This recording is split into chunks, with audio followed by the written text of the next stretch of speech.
Thank you all for being here. We're going to try to get our opening statements in before we have some votes, so we'll need that. Mr. Deutsch's timing is everything in life. Thank you so much. So the joint subcommittee will come to order. After recognizing myself, Ranking Member Deutsch, and of course we will hear from our Foreign Affairs Full Committee Chairman, Mr. Royce. We will hear from Chairman Poe, Ranking Member Sherman for 5 minutes each for our opening statements. And then due to time limitations, we will go directly to our witnesses' testimony. And without objection, the witnesses' prepared statements will be made a part of the record, and members may have 5 days to insert statements and questions for the record, subject to the length limitation in the rules.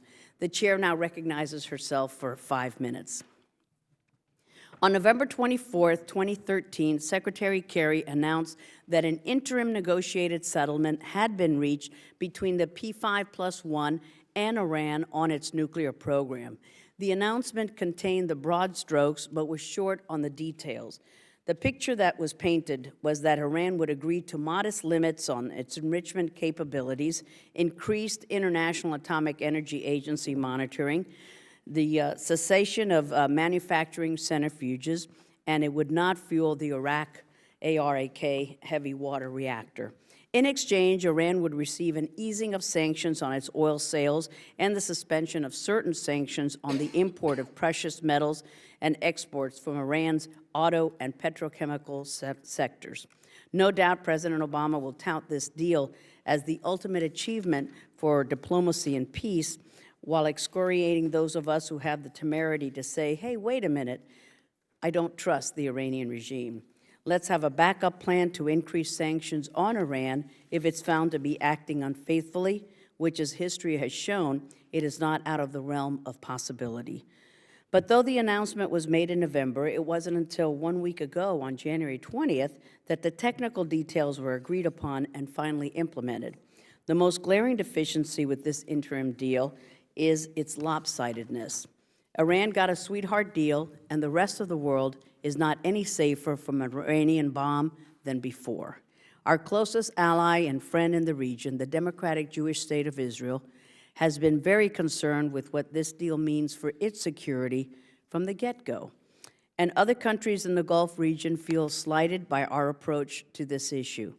But let's set aside the dangerous precedent that this sets for the rest of the world and the bridges that we have burned with allies to reach this agreement.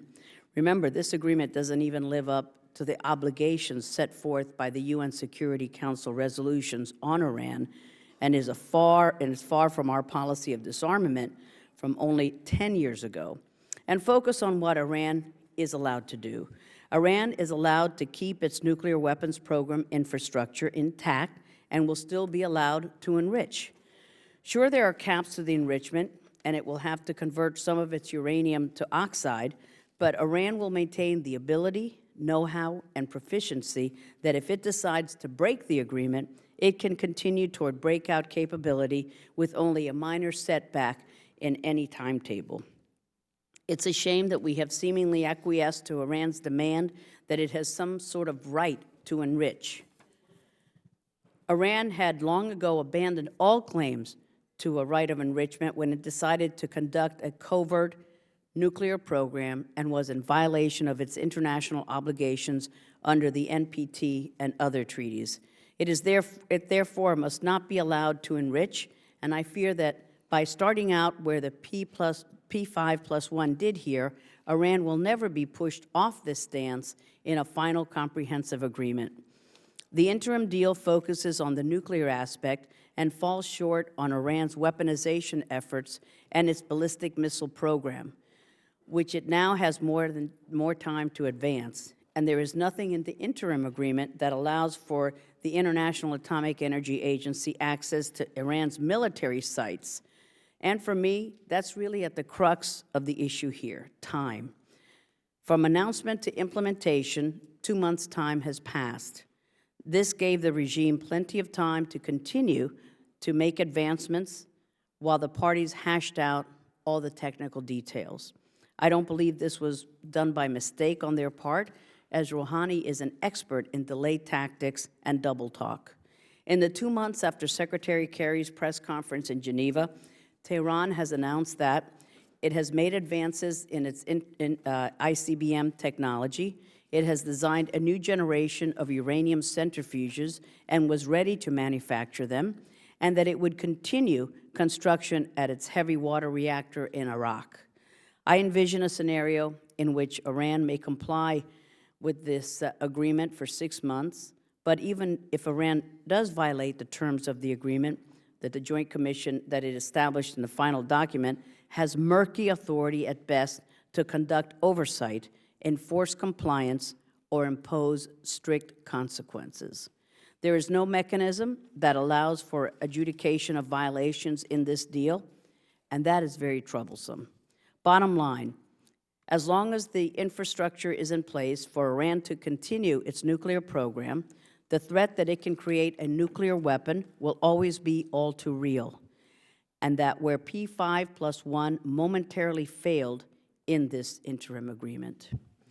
And with Rouhani and Zarif stating just last week that Iran would not dismantle any part of its nuclear program under any circumstance, it leaves me fearing that the administration will accept, it has me fearing what the administration will accept in a final comprehensive agreement. I look forward to hearing from our witnesses' testimonies and the views of my colleagues. And now I turn to my good friend, the ranking member, Ted Deutsch of Florida. Thank you, Madam Chairman, Chairman Poe, for holding today's hearing to examine the implementation of the first phase of the Iran nuclear deal. And thank you to our panel of very distinguished experts for appearing here today. We welcome your expertise and your insight as we determine the efficacy of Iran's actions under the JPOA and the next steps in reaching a final agreement to achieve our ultimate goal of preventing a nuclear-armed Iran. Let me be clear from the outset. There's no doubt that resolving the Iranian nuclear crisis through diplomacy has always been the preferred track of the administration and of the Congress. I think we all recognize the significant achievement of the U.S. efforts to bring Iran to the table.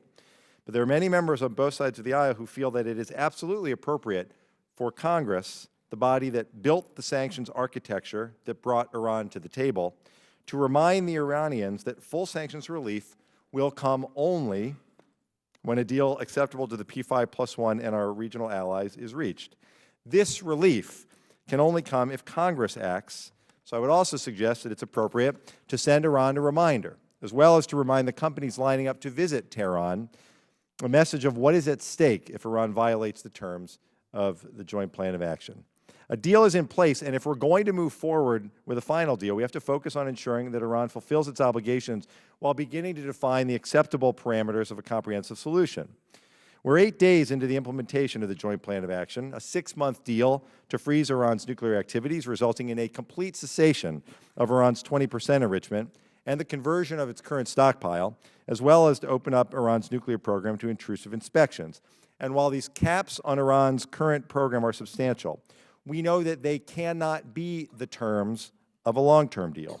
We must ultimately see serious, permanent rollbacks of the program, not just easily reversible freezes. We know that the Joint Plan of Action sets the course for Iran to maintain a mutually defined enrichment program consistent with practical needs. Iran continues to claim a right to enrich for nuclear power, but we must understand that none of Iran's current enrichment activities are useful for a civilian nuclear program. Consider, Iran already has a nuclear energy reactor in Bushehr that is running on imported Russian fuel. In fact, the Russian deal requires the use of Russian imported fuel, just as other offers from Western nations to fill Iran's nuclear power needs are contingent on the use of imported fuel from those nations. It would take Iran years to build the technology necessary to turn its low-enriched uranium into fuel for a power reactor. We must remember that none of Iran's current stockpile of domestically enriched uranium can be used in its nuclear reactor. To that end, the majority of nations with nuclear power don't domestically enrich uranium and instead import the fuel from other countries. So what does this all mean? The Iranian stockpile is essentially useless for their domestic energy program. However, 19,000 centrifuges and 7 tons of enriched uranium are highly useful when a nation is trying to build a nuclear weapon. We can all agree that nuclear science is complicated, But it seems that even someone with only a cursory knowledge of nuclear technology understands the dangers posed by Iran's nuclear enrichment activities. Despite the access granted under the JPA to the IAEA to inspect centrifuge manufacturing facilities, can we be sure that we're going to be able to see the manufacturing of all the various parts that make up, again, can we be sure that Iran is not continuing to manufacture more centrifuges at other locations? Moreover, can we verify that Iran has not already commenced a third unknown enrichment site? It should not be lost on us that both Fordo and Natanz were also constructed in secret until being exposed by the international community in 2002 and 2009, respectively, and Iran has long said that it intends to have up to 10 enrichment facilities. Under the JPA, Iran may continue its research and development, allowing them to continue work on centrifuge development. Mr. Albright, you note in your testimony that centrifuge R&D could also lead to breakthroughs in materials or methods that would further strengthen a secret breakout effort. How concerned should we be that continued R&D will simply allow Iran to install highly advanced centrifuges in 6 months, or in a year, or in 5 years? These are the kinds of difficult questions that have to be answered if the P5+1 are to reach an acceptable final deal. But perhaps most critically, before any long-term deal is reached, Iran must come clean about all aspects of its program. This includes finally addressing all outstanding IAEA concerns of the possible military dimensions, the development of nuclear explosive devices, procurement of nuclear-related materials by the IRGC, and military-run activities at the Parchin site. The Institute for Science and International Security described the Parchin site as a huge site dedicated to the research, development, and production of ammunition, rockets, and high explosives. Iran must know at the outset that they will not be able to sweep these allegations under the rug. I look forward to discussing with our witnesses the path forward to halting what is the greatest threat to international security, a nuclear-armed Iran. And I yield back. Thank you very much, Mr. Deutsch. And now we turn to our full committee chairman, Mr. Royce, for his opening statement. Well, thank you very much, Chairman Ros-Lehtinen, and I thank you. I thank Mr. Ted Poe, Chairman Ted Poe, and also Mr. Deutsch for that very well-reasoned argument that he just laid out. And Ileana, I think you laid out a compelling case as well. I think all of us are a little stunned. I think we're stunned that not only does Iran continue to enrich uranium, but they're very, very vocal about the fact that they're going to continue the research and development on faster and faster spinning of centrifuges. And for them to be making this pronouncement in the middle of this interim agreement on how they're reaching this capability to develop and spin these centrifuges at supersonic speeds, setting new records, implies a certain intent on undetectable nuclear breakout capability. I think this is what members worry about. We worry that, you know, as you try to work out an agreement here, and we talk about the plutonium reactor, the heavy water reactor facility at Iraq, they make the point that they're going to continue performing work at that site. I think the large quantities of existing stockpiles, when they make the comment that no, they're not going to draw down on those stockpiles, all of this sends a message in terms of what their intent is. And quite simply, these elements of a nuclear program, which we're talking about right now, will continue to operate as the talks go on. So I think for the members of the House here on the Foreign Affairs Committee, we're a little concerned that unless Iran is pressed to fully reveal Iran's extensive activities to develop and test a nuclear device, unless we get that out on the table, and as we hear today, there's a great deal of evidence that Iran has devoted much effort to this over the years. Unless we have the details on that, I think we're left wondering about Iran's clear intentions here. And I don't think we want them to cover up that extensive evidence either. And part of it is because we watch Iran's actions over 400 executions last year of political and of religious opposition in the country. Stoning is still going on in Iran as a penalty. It's a capital offense for things such as adultery. As has been mentioned a number of times, a regime that's stoning women with one hand shouldn't be allowed, with the other hand, to get its grip on a nuclear weapon. I mean, this is just logical that we be concerned about this. And if a comprehensive agreement is reached, the threat of a nuclear-armed Iran is not going to be over for a couple of other reasons. One of today's witnesses has estimated that even if we were to force Iran to dismantle 80% of its 19,000 installed centrifuges, and of course they say they won't dismantle one of them, even if we were to force it to close its entire enrichment facility at Fordo, even if we were to dismantle or convert its planned heavy water reactor to a light water reactor and agree to a multi-decade intrusive inspections regime, the fact is that Iran would still be 6 months away from nuclear breakout. So if we are in a situation right now where they won't give ground on any of these points that I've just raised, I think we have something of a problem on our hands. So even if the administration were to achieve this agreement, which increasingly many say might be a 50-50 proposition, I think that was the administration's assumption, especially now that we have let up on sanctions pressure, Iran will likely still possess the capability of very quickly producing a nuclear weapon. Why do I say that?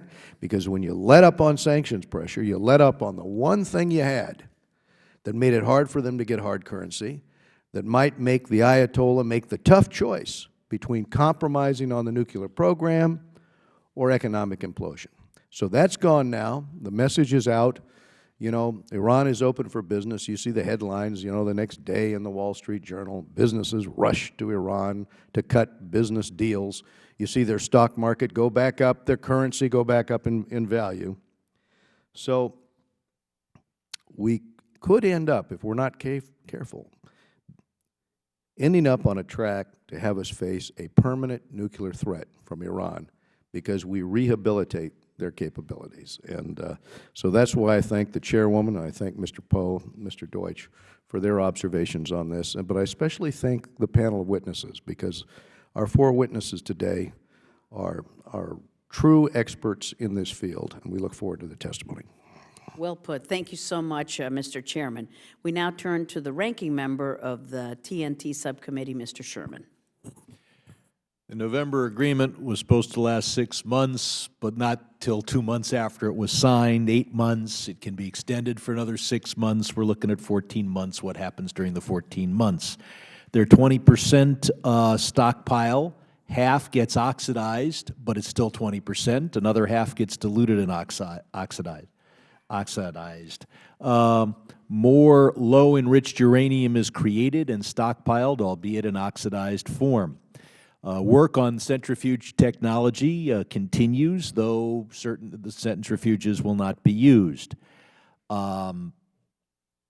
This delays only for a short time when Iran would have a nuclear weapon, because the 20% oxidized uranium can be converted back to gas quite quickly. Iran uses that same technology to convert yellowcake into gaseous uranium.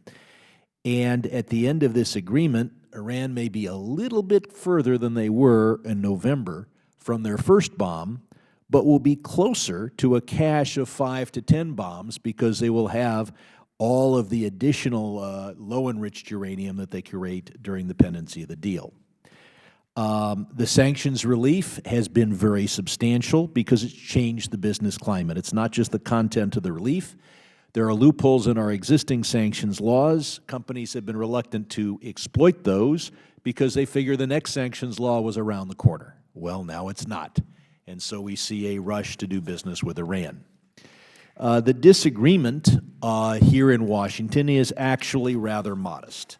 There seems to be agreement that we're not adopting new statutory sanctions until July, or at least not letting them become effective until July. The administration significantly has agreed to enforce existing sanctions and would do that even if the Iranians threatened to walk out of the agreement. Secretary Kerry was in this room where your witnesses are sitting now. He agreed that he would continue enforcing the existing law. Within a day, they designated roughly a dozen entities. The Iranians walked out. They came back. So we agree to enforce existing laws. We agree no new laws will become effective until July. So the question is, under what circumstances will new sanctions becoming effective in July go into effect, and who will make that decision? The President alone or the President with Congress? Who will decide that Iran is just engaged in a delay program or that we've reached sufficient progress? I don't think Congress should surrender this role, because Congress has been right and 3 administrations have been wrong. From 1996 to 2010, Congress didn't enact major sanctions legislation. Why? Because 3 administrations sought so effectively, usually in the Senate, to prevent the adoption of that legislation. Congress was right. The House was more right than the Senate, and Congress was more right than 3 different administrations. Now we're being asked, oh, just don't do anything. Trust the President. He'll do the right thing. The fact is that we're told by the administration we can adopt new sanctions in a nanosecond should we decide that that is important. What he really means is, what the administration means is, we can adopt new sanctions in a nanosecond if the administration agrees with them. But if they don't, their capacity for delay and obfuscation, for dilution and defeat of sanctions has been proven. It was proven effective in 2009. It was proven effective for the 8 years of the prior administration. What are our choices? We can act now and adopt sanctions that will go into effect in July, but also schedule a vote in July where Congress could decide by joint resolution to suspend or prevent the sanctions from becoming effective. And we would do so if adequate progress is made. We can have a compromise approach, write and conference on the sanctions, and schedule a vote, affirmative vote, of both houses of Congress without delay, without filibuster, without obfuscation, without further division between the committees and the houses as to what the content would be, and pass new legislation if warranted in July and soon enough to prevent any pocket veto since we go out in August. The final approach is what I call the narcolepsy approach. Go to sleep until the administration decides to wake us up. Then they say, and then we'll get around to thinking about something in July, because we'll notice that the 6 months, which is 8 months, has passed. At that point, you can be sure that this administration, like the prior 2 administrations, will be for delay, dilution, and defeat, and we will be in session only a few weeks between the end of July and the end of the year. So Iran will get a full year of relief from sanctions in actually 14 months. I think the one thing for this hearing to establish is that we're not going to adopt the narcolepsy approach, that we're going to have sanctions that Iran will know will go into effect in July if adequate progress determined by Congress is not reached. And with that, I think our negotiators will be far more effective than if Congress is regarded as on vacation. I yield back. Thank you so much, Mr. Sherman. And now we go to the chairman of the TNT Subcommittee, Mr. Judge Poe from Texas. Thank you, Madam Chair. The world powers surrendered to the Iranian nation's will. Those are the words of Iranian President Rouhani. It should not surprise any of us that the Iranians view this agreement as a win for them, a loss for us, and a loss for a safer world. Iran's foreign minister boasted, "We did not agree to dismantle anything," referring to their enrichment activities. He's right. Iran not only gets to keep its infrastructure intact, it gets to keep enriching, or it gets to keep its yellow cake and eat it too. The UN has voted on 5 occasions saying Iran is cheated in its nuclear capability, and they should not be able to enrich at all. In one deal, Iran just wiped away all of those UN resolutions. When the United States negotiates a deal that makes the UN look tough, we got a problem. Just as bad, none of the changes agreed to are permanent, and verification is difficult. Hours after Iran signed the agreement, their top nuclear negotiator bragged on Iranian TV that they could, quote, return to the previous situation in 1 day. In reality, estimates suggest the Iranians could still achieve nuclear breakout capability in 6 months. This agreement doesn't force Iran to stop its nuclear program. Rouhani is a snake oil salesman. He sold poison medicine to us, and the State Department gave away the farm and the mineral rights in exchange.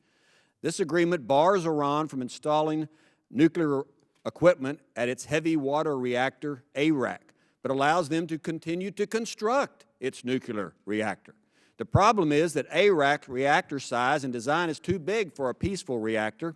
Experts say it more closely resembles a nuclear weapons facility. Well, no kidding. When asked if he thought that ARAC could be used for peaceful purposes, former State Department Nonproliferation official Robert Einhorn said, yes, it could. A 12-inch honey knife could also be used to spread jam on your toast in the morning. In this deal, Iran will get $6 billion in cash payments over 6 months. Iran also gets billions more as companies who were sitting on the sidelines out of fear of the sanctions now see it's okay to do business as usual with Iran. This could inject about $20 billion into Iran's economy, according to sanctions expert Mark Dubowitz. The Iranians know there is no enforcement mechanism once a final agreement is reached because all sanctions will be lifted. Despite what the White House says, it will be nearly impossible to restart punishing sanctions if Iran cheats or lies. You can't turn on sanctions, can't turn them on and off like a light switch. I talked to Prime Minister Netanyahu right after this deal was signed. He is correct. This is a bad deal for Israel and a bad deal for the United States. The only leverage we had on Iranian hardliners was tough sanctions that brought the economy to the knees. By easing sanctions, we have blunted our sharpest tool to get a peaceful solution. We have made it really peace less likely. This is a flawed appeasement deal that gave away too much to Iran. It's similar to Chamberlain's appeasement to the Nazis in the 30s, where the Allies boasted of peace in our time and got World War II. I think we will see this interim deal extended for another 6 months while Iran continues to enrich and march closer to a nuclear weapon. Iran has agreed to freeze its nuclear enrichment. They must dismantle their nuclear weapon program, not just freeze it. The Iranian supreme leader hasn't changed his goal. He has said he wants to destroy Israel. He wants to destroy the United States. I think we should believe him when he says he wants to get rid of us. So Congress cannot wait. We should pass tougher sanctions, not let up on sanctions at this time. And that's just the way it is, Madam Speaker. Thank you very much, Judge Poe. And the bells have rung, but I'm going to introduce our witnesses, and I think that we'll have time to listen to our first witness, Ambassador Wallace, before we break. First, we welcome Ambassador Mark Wallace, Chief Executive Officer of United Against Nuclear Iran, which he founded in 2008. His organization has been a leader in pressuring businesses to end their dealings with Iran and has promoted sanctions legislation to prevent a nuclear-armed Iran. Prior to this position, Ambassador Wallace was U.S. Ambassador to the United Nations on UN management and reform issues. We welcome you, sir. Next, we will welcome Mr. Gregory Jones. Thank you, Senior Researcher at the Nonproliferation Policy Education Center. Mr. Jones has been a defense policy analyst for the past 40 years and brings great expertise in the areas of nonproliferation and counterproliferation, especially regarding terrorist organizations and regimes attempting to acquire nuclear technology. Welcome, sir. Third, we welcome Mr. Ros-Lehtinen. I'm sorry if I don't say that right. Close enough? Close. Senior Fellow at the Harvard Kennedy School of Government. Prior to this position, he served for 27 years at the International Atomic Energy Agency, including as Deputy Director General. He led the agency's efforts to identify and dismantle nuclear proliferation networks, including overseeing its efforts to monitor and contain Iran's nuclear program. He has led nuclear programs investigations around the world, including to South Africa, Iraq, North Korea, and Syria. Welcome, Ali. Last but not least, we welcome Mr. David Albright, a physicist and founder and president of the nonprofit Institute for Science and International Security. Mr. Albright has written numerous assessments on secret nuclear weapons programs throughout the world and has co-authored several books on the subject. Your statements in full will be made a part of the record, and please feel free to summarize them. We will start with you, Mr. Ambassador. I think you need to, I don't know if the mic is on. There we go. Thank you, Chairman. And Chairman Poe, Ranking Members Sherman and Deutsch, and members of the Joint Subcommittee. Thank you for the opportunity to testify before you once again. I'm honored to sit here on the panel with a group of very distinguished and committed colleagues. It's a true honor. We at UANI sincerely hope that a comprehensive and verifiable agreement that rolls back Iran's nuclear program is reached in 6 months. But the prospects appear small, and we must confront the difficulties with candor and bipartisan debate. The joint plan has provided disproportionate sanctions relief to Iran and allowed Iran to retain and continue to develop an advanced and dangerous nuclear program. Under the agreement, Tehran will not dismantle a single centrifuge or its heavy water reactor at Iraq, the IR-40. Today, Iran retains the ability to produce enough weapons-grade uranium for a bomb in as little as 2 months, and Iran has not indicated that it would end its development of the IR-40. At the same time, the sanctions architecture, developed over decades, has been significantly rolled back, and enforcement has fallen to a trickle. What is the acceptable scope and size of Iran's enrichment program, and will we permit Iran to operate the IR-40? If Iran truly only sought a peaceful nuclear energy program, there would be no need for any enrichment or a heavy water reactor.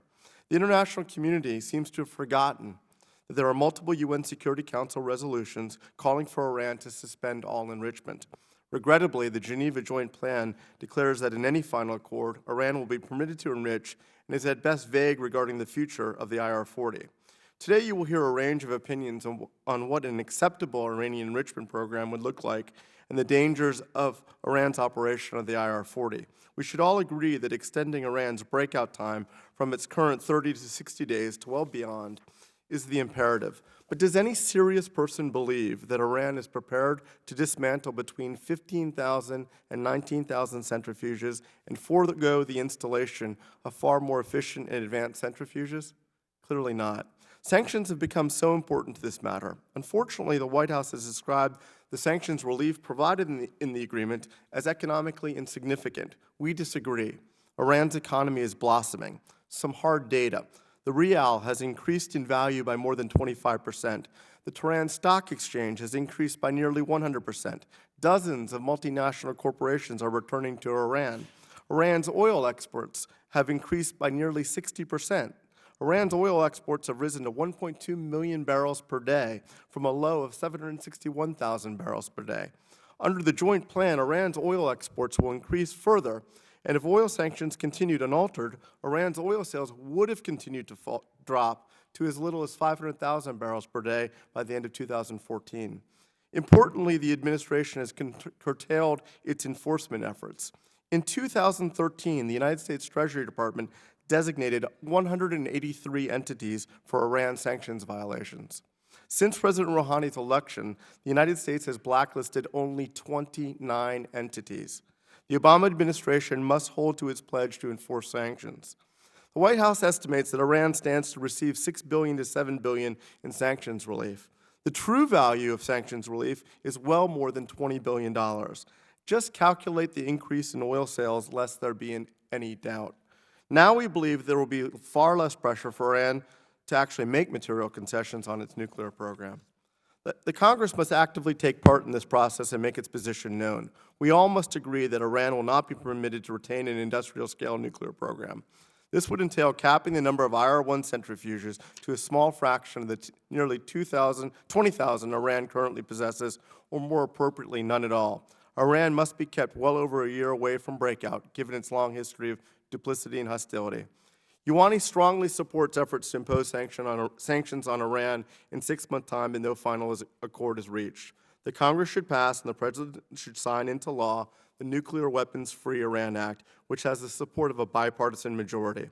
It is wrong that the White House is characterizing those who support new sanctions or question the joint plan as dishonest warmongers. History offers a disturbing precedent. In the 1990s, we entered into a similar interim nuclear agreement with North Korea, the Agreed Framework. The Agreed Framework became the proverbial can that was kicked down the road. No final agreement was ever struck, and the DPRK surprised the world with a nuclear test. This time, Congress must make clear that if there is no final agreement after the joint plan's initial 6-month term, Congress will adopt more robust sanctions. We must learn the lessons of history and not repeat its mistakes. Thank you, Madam Chairman, for the opportunity. Thank you very much, Mr. Ambassador. And the subcommittees will recess while we vote, and we will come right back to hear the rest of our panelists and to have members question them. Subcommittee is in recess.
The subcommittee will come to order. Thank you for your patience as we voted. We'll have another set of votes at 4, so we hope that we can almost wrap it up. Mr. Jones, you are welcome to make your statement, and your prepared remarks, as we said, will be made a part of the record. Thank you, sir. Thank you. In early November, Secretary of State Kerry said of the ongoing negotiations with Iran, quote, "We need to get the right deal. No deal is better than a bad deal," unquote. Unfortunately, the November 24th Joint Plan of Action is a bad deal. This fact has been obscured by both the mischaracterization of the deal's benefits and the denial of the deal's great flaw. President Obama has said that the deal has, quote, "cut off Iran's most likely paths to a bomb," unquote. This is not true. Before the current nuclear deal, Iran could produce the highly enriched uranium, HEU, for a nuclear weapon in just 6 weeks. Over the next 6 months, the Joint Plan of Action will increase this interval only slightly to 8 weeks. Iran will remain perilously close to a nuclear weapon. The Joint Plan of Action allows Iran to continue to produce 3.5% enriched uranium, which is the key starting material for any Iranian effort to produce HEU for weapons.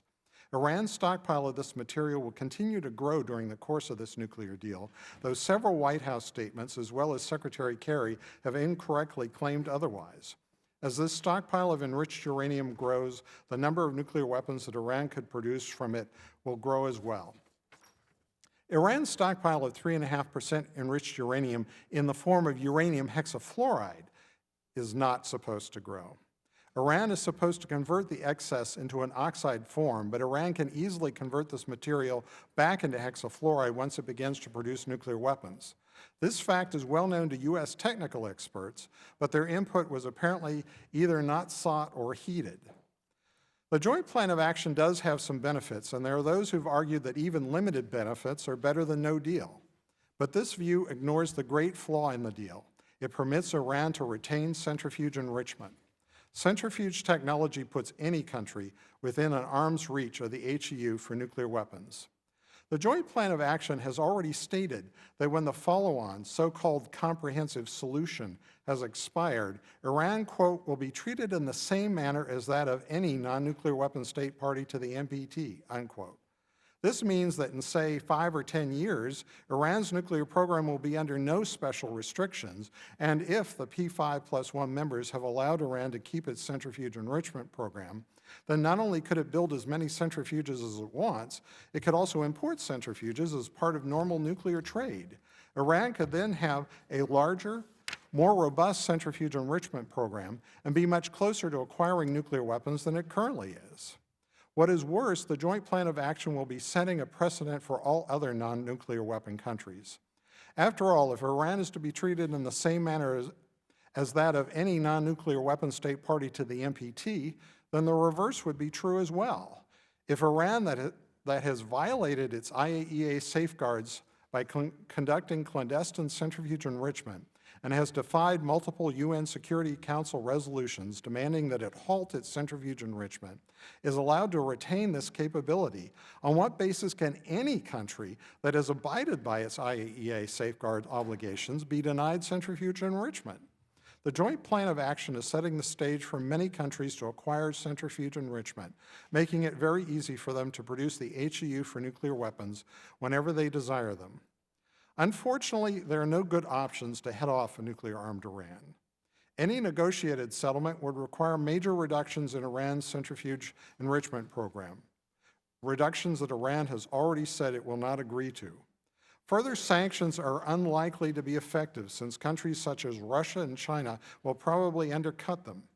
Military strikes could easily lead to an ill-advised major war with Iran. The U.S. instead needs to try to strengthen the overall nonproliferation system, which appears to be unraveling.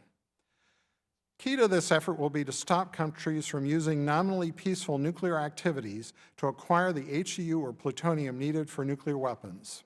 The U.S. needs to urge the IAEA to clarify which materials and facilities it can effectively safeguard and which it cannot. A negotiated agreement with Iran that legitimizes its centrifuge enrichment program would be a step in the wrong direction. Thank you. Thank you very much, Mr. Jones. Mr. Help me out. Thank you very much. Heinonen? Heinonen. Got it. Chairman Ros-Lehtinen, Ranking Member Deutsch, distinguished members of the committee, thank you very much for inviting me to address this hearing. I will concentrate on my remarks on the verification aspects of this deal, which was concluded on the 20th of November, highlight some of the implications from a verification angle, and make some minor proposals for the way forward. The inter-agreement is a small but important step forward, which got, after a long delay, finally could start on 20th of January. Under this deal, Iran continues to produce low-enriched uranium, keeps both 5 and 20% enriched uranium stocks on its soil, maintains centrifuge production capabilities, including the skills of the workforce, and continues with centrifuge R&D and testing. Iran will produce additional centrifuge rotors only to replace broken ones, but is not restricted in its production of other key centrifuge components or raw materials. No new centrifuges will be installed or new enrichment locations will be built during this period. Some of the 5% enriched uranium and all the 20% enriched uranium gets converted to oxides. In terms of capacity, that is when Iran is able to produce enough weapons-grade UF6 material for a single nuclear explosive, the sliding bar will move from 2-3 weeks to 3 months as a result of this deal. In other words, Iran maintains its semi-industrial enrichment capabilities. Construction work in non-nuclear parts is permitted at the Arak IR-40 reactor, and reactor component manufacturing proceeds elsewhere. The production of heavy water continues. The halting of the fuel production at Isfahan and prohibiting of the installation of nuclear components delays the commissioning of Arak reactor until 2016. In November 2003, EU 3, France, Germany, and the UK, and Iran agreed to suspend uranium enrichment and reprocessing programs in Iran, implementing provisionally the additional protocol and providing the IAEA with a complete picture on its past nuclear program. The verification details worked out in 2003 agreement by the IAEA and Iran generally provided IAEA much wider access than this agreement.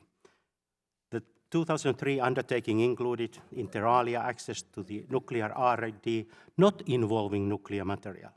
An example of such access was the IAEA visits to centrifuge mechanical testing facilities in Tehran, Natanz, and Isfahan, and to centrifuge component manufacturing facilities, and to key raw materials such as high-strength aluminum or maraging steel. One of the current challenges the IAEA is facing is to establish the actual inventory of centrifuge rotors manufactured by Iran. Iran commits itself not to construct new enrichment locations, reconvert uranium back to hexafluoride, and that it will not construct any facility capable for reprocessing. With the access provided currently by Iran and the JPA, the IAEA remains limited in its capabilities to confirm the statements made to this end by Iran, regardless whether it's to do with the centrifuge, gas centrifuge enrichment, laser enrichment, or reprocessing. The preamble of the JPA refers to additional steps between initial measures and the final step, which include addressing the UN Security Council resolution. Those include outstanding issues such as related to the possible military dimension of the Iranian nuclear program. In other words, Iran needs, according to those resolutions, to resolve the questions related to alleged studies, missile re-entry vehicle, green salt, and certain high explosive studies.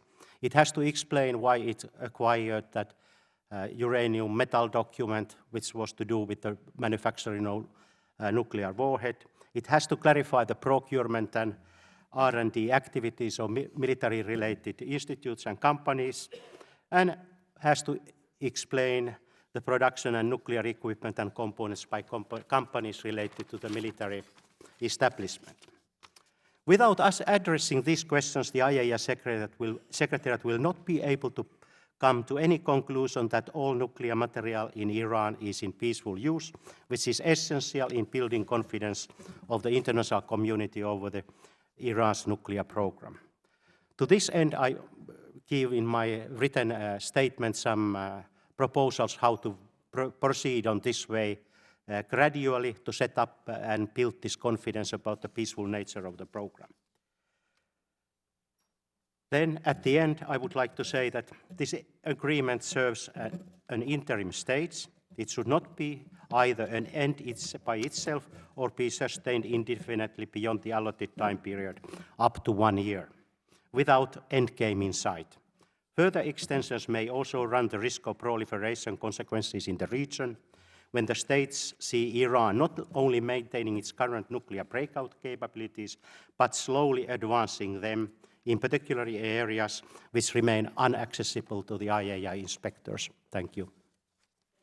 Thank you very much for your expertise. Mr. Albright. Thank you very much for inviting me today. It's a great pleasure to be here. Push your button. Yeah, thank you very much for inviting me today, and great pleasure to be here.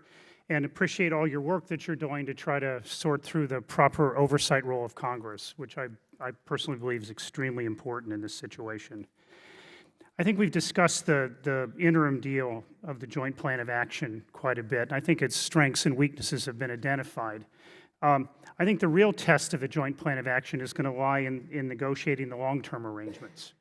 And that's a process that many are not giving a high probability of success. But nonetheless, this long-term comprehensive solution is going to have to create meaningful limits on Iran's nuclear program, combined with adequate verification sufficient to ensure that any attempt by Iran to build nuclear weapons would be detected in a timely manner and provide adequate time for an international response. Now, the interim deal is, from my point of view, an important confidence-building measure, but it's certainly has its weaknesses, many of which have been talked about. And we yesterday published an article on some problems and loopholes involving centrifuge R&D, which we think, rather than criticizing the interim deal, I would argue that that has to be fixed in any comprehensive solution, that Iran's ability to make advanced centrifuges has to be severely curtailed, and the process that they are involved in with centrifuge R&D has to be much more transparent, and particularly to deal with some of the problems Ali's confronted. It also, I want to agree with what Ali said, that the interim deal should not continue past its planned lifetime. It's by itself, it's by no means sufficient, and if you can't get a comprehensive deal, the interim deal is not a substitute in any manner. Also, I want to say that a real test of Iran's intentions I would say in the short to medium term is how it's going to treat the IA on these issues involving the allegations of Iran's past work on nuclear weapons and other military programs. Iran has delayed the meeting with the IA that was supposed to happen in January till February 8th. Is it going to delay it again? Is it going to, and if it has a meeting, is it going to allow the IA to go to Parchin and other facilities and meet with people so the IA can get to the bottom of it? Now, on the comprehensive solution, my testimony and our studies at ISIS have outlined what we see as a model, and certain things have been talked about. Certainly, we want to see much greater breakout times. To meet our national security interests, we think the breakout times should be measured in 6 to 12 months to allow detection time and response time. And that's going to require Iran to remove over 14,000 centrifuges at Natanz and Fordow. Also, some of my colleagues have mentioned the problem with oxide. I mean, the stocks of LEU need to be reduced, particularly the 20% stocks. Putting them into oxide may work in an interim deal, but it doesn't work in a comprehensive deal. We all have agreed that the Iraq reactor, Iran's plutonium route to nuclear weapons, has to be blocked. Also, we haven't talked a lot about it, but there needs to be much greater verification that's put in play. Often Iran says, we'll accept the additional protocol. We would argue it has to be the additional protocol plus. There has to be another set of verification conditions in this deal that are going to provide much greater transparency of the program.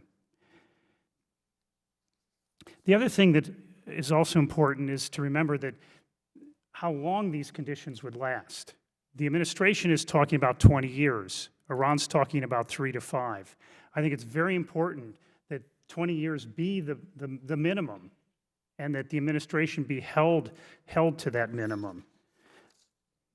I think if that's done, and these, in a sense, Iran would be on probation for 20 years, that could provide the confidence that Iran has turned a corner.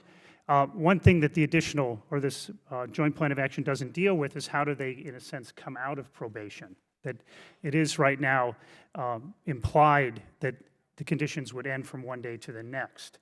And whatever the length is, probably some work needs to be done to make sure that the conditions are removed only if Iran has satisfied certain criteria. I think I've talked enough about the verification, but I do want to reemphasize that Iran has been very tough on this. It's resisted all kinds of verification. It's resisting it today. And I think that another test is going to be whether Iran is fully cooperative with the IA and with the IA's effort to get to the bottom of all its outstanding issues, which are going to require much more intrusive verification. And that would be played out over the next several months if the comprehensive solution is going to be negotiated by the end of this 6-month period. Well, let me just end there. I'm sorry, I realized I'm over time. Thank you very much to excellent panelists. We will begin with our set of questions. My first question is, why is this deal in secret? Why is it that members of Congress have to go to a super secret, secured location, cone of silence, get smart kind of place to look at the deal? And Mr. Acevedo, our subcommittee staff director, and I did that. And we went into the room, and it's a very easy to read document. One doesn't have to be as an expert as one of our panelists is to understand what is there, and it's quite eye-opening. I encourage all of the members to go there and read the document.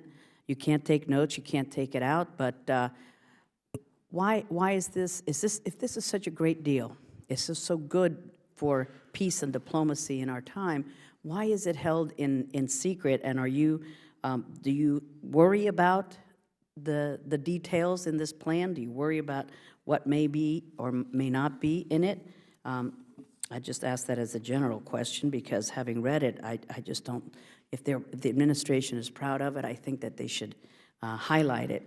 I'll ask the panelists, what is the greatest worry you have about this deal?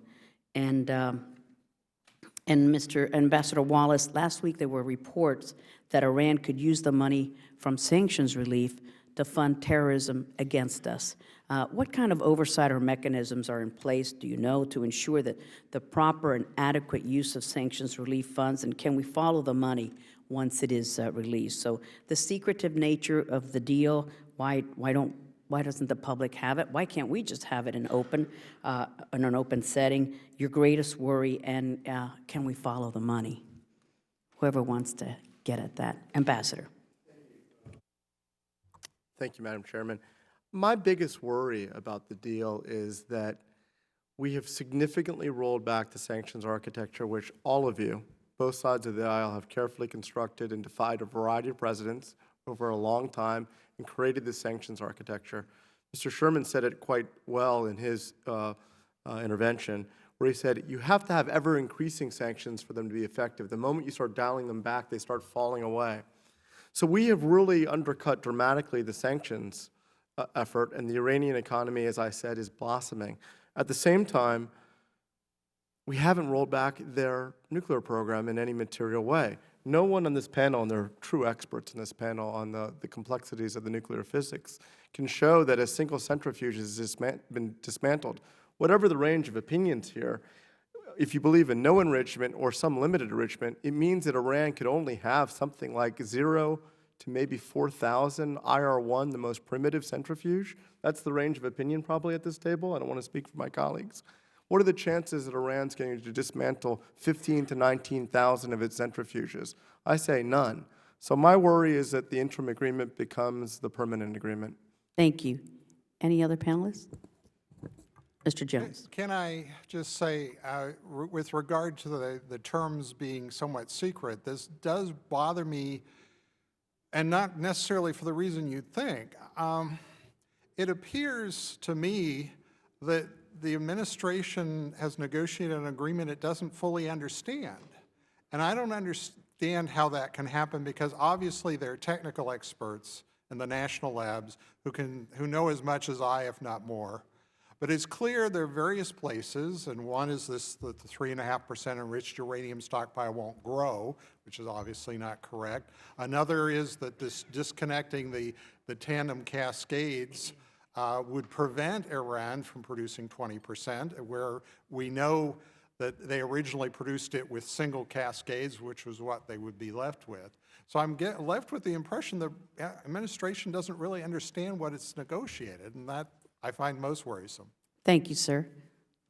Yeah. Mr. Albright, or Mr. Heine?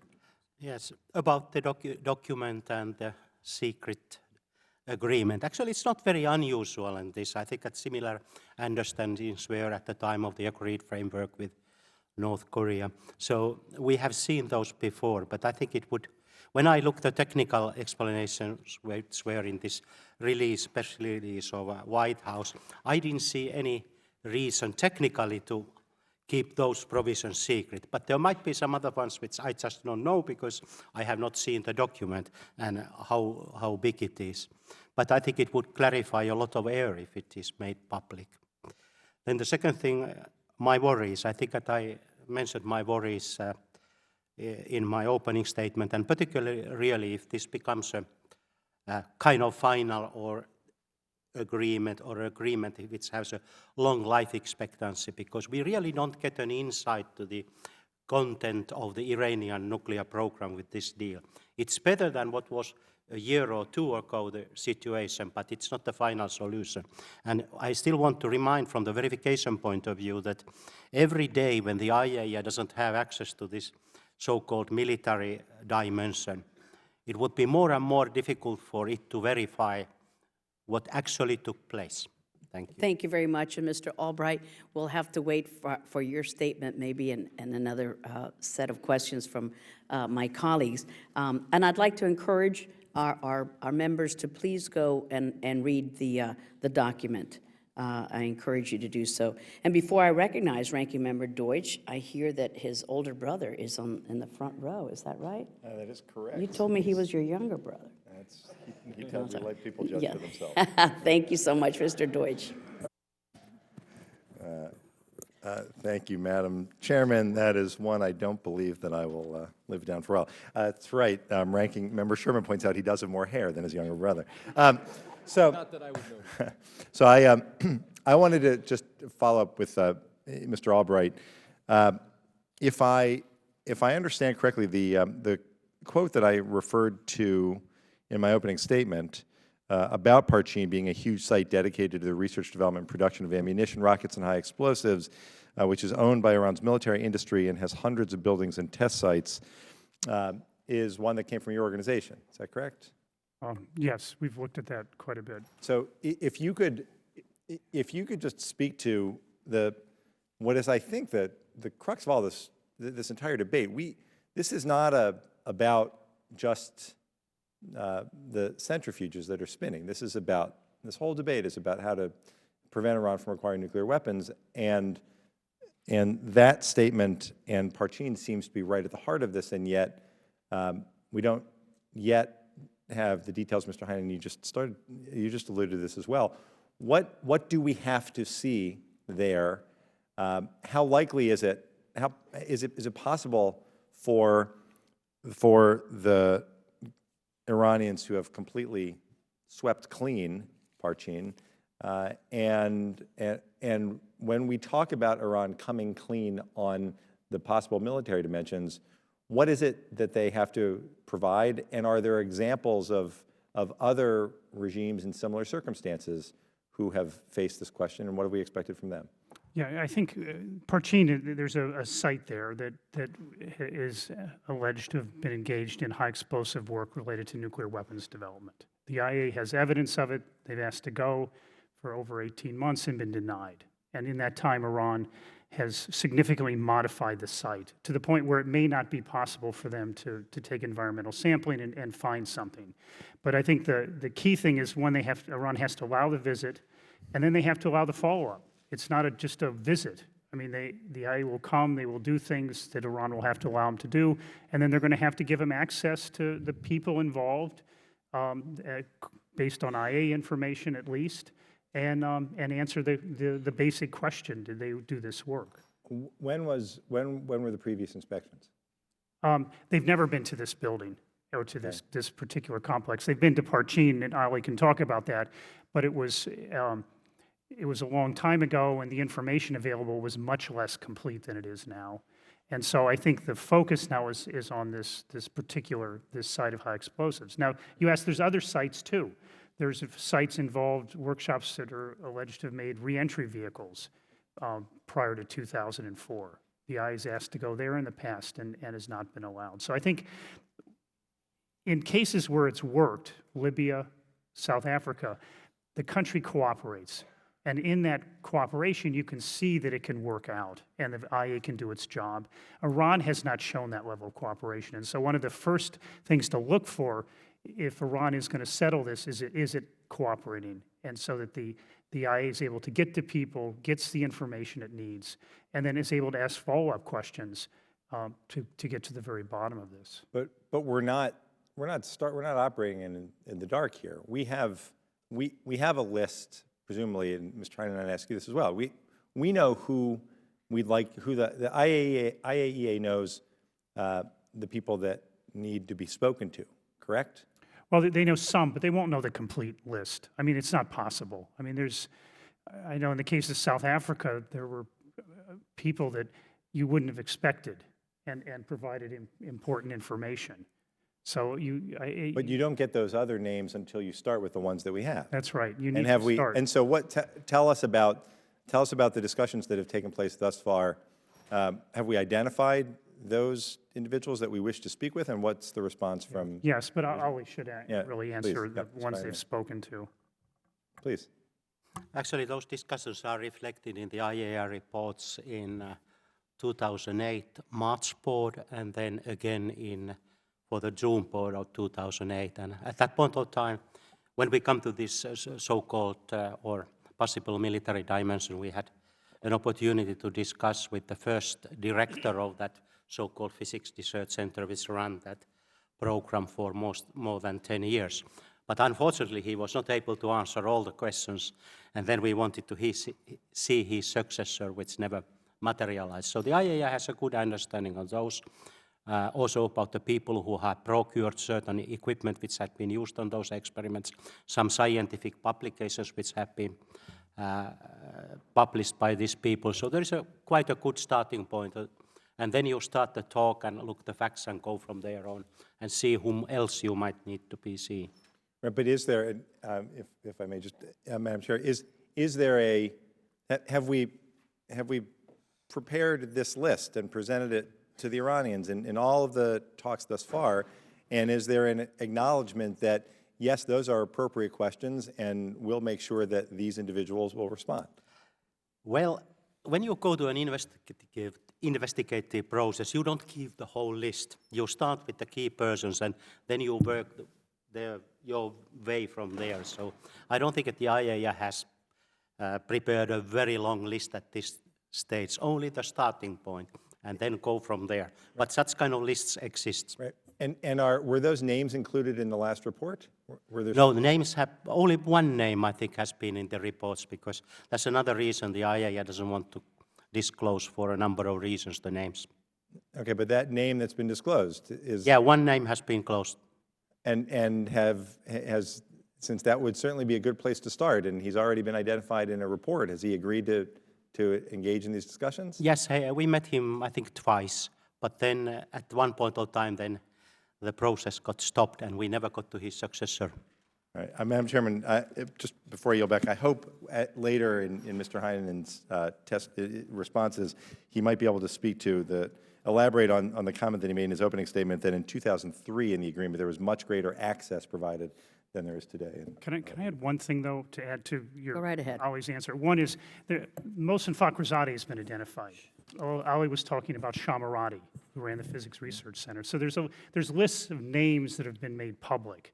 And no, I don't think any of them have ever talked about anything to do with the military dimensions. Shamarati, correct me if I'm wrong, Ali, talked about work he did as a professor at Sharif University, but he didn't talk about the Physics Research Center work. Thank which you is so really much. the Thank you. issue. Thank you, Mr. Deutsch.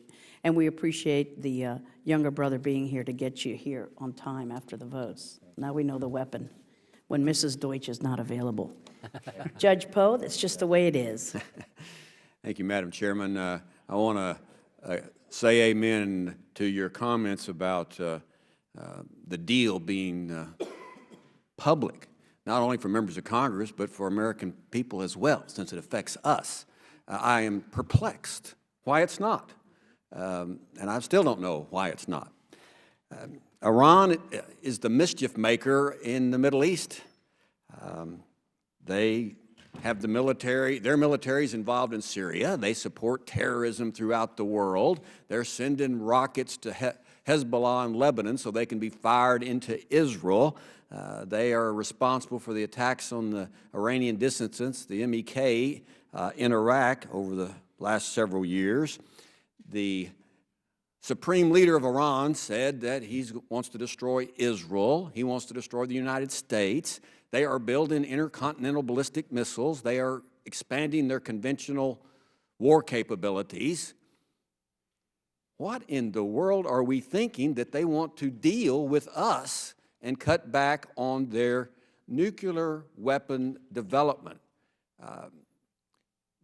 What incentive? I mean, they may just not be telling us the truth that they will cut back. I don't think we should believe anything they say. Contracts, deals are made when both sides agree, and there are inspections or people act in good faith. Iranians aren't acting in good faith. I don't see any evidence over the last few years they've ever acted in good faith.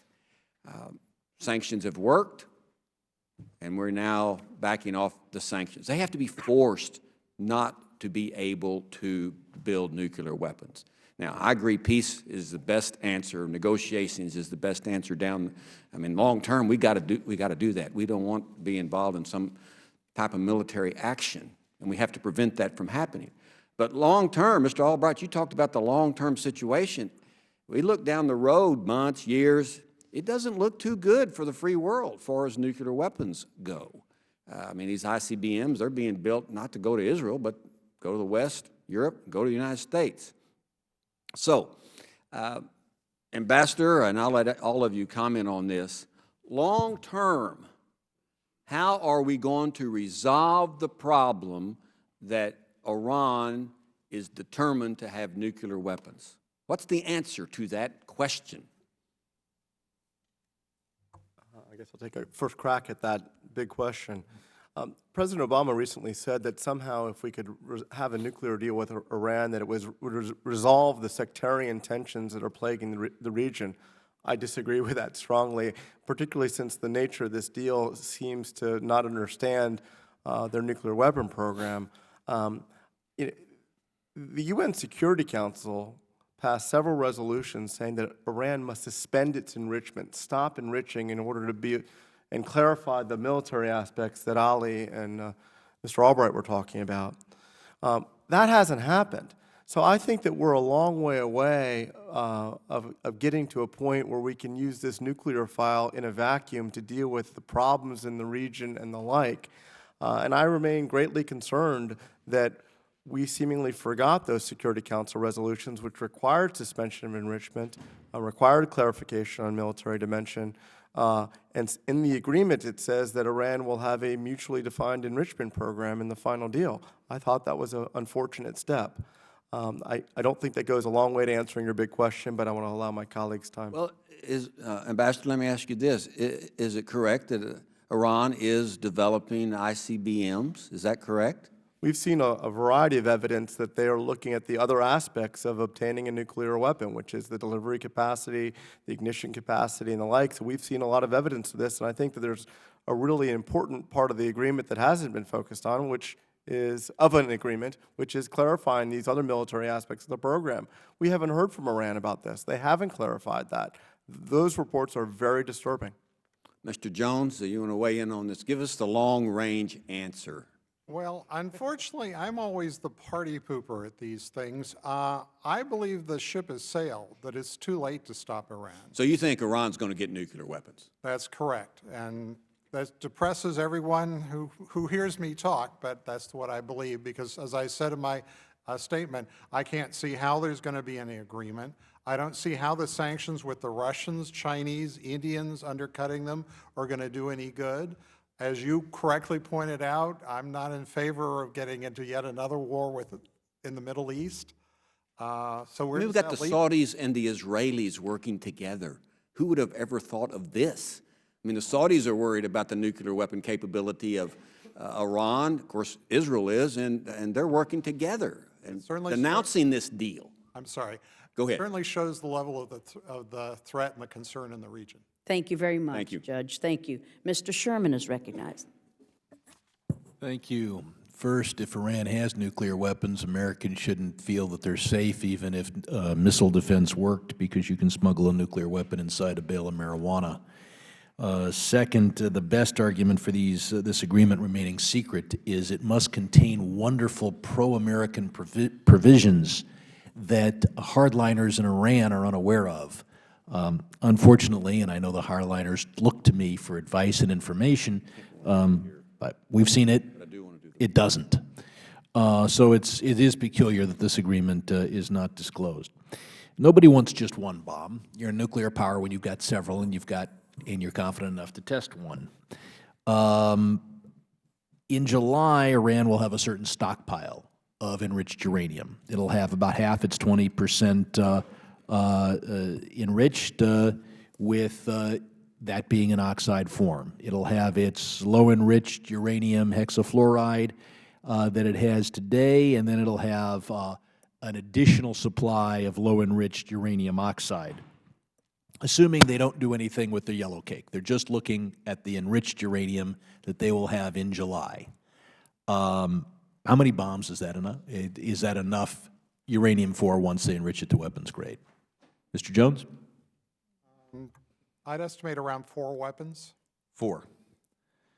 Okay, and how long would it take them, knowing that they can spend the next 6 months doing experiments and engineering on their advanced centrifuges, but are not making any more centrifuges, as I understand the agreement, but they've got what they've got, they're learning how to use it better.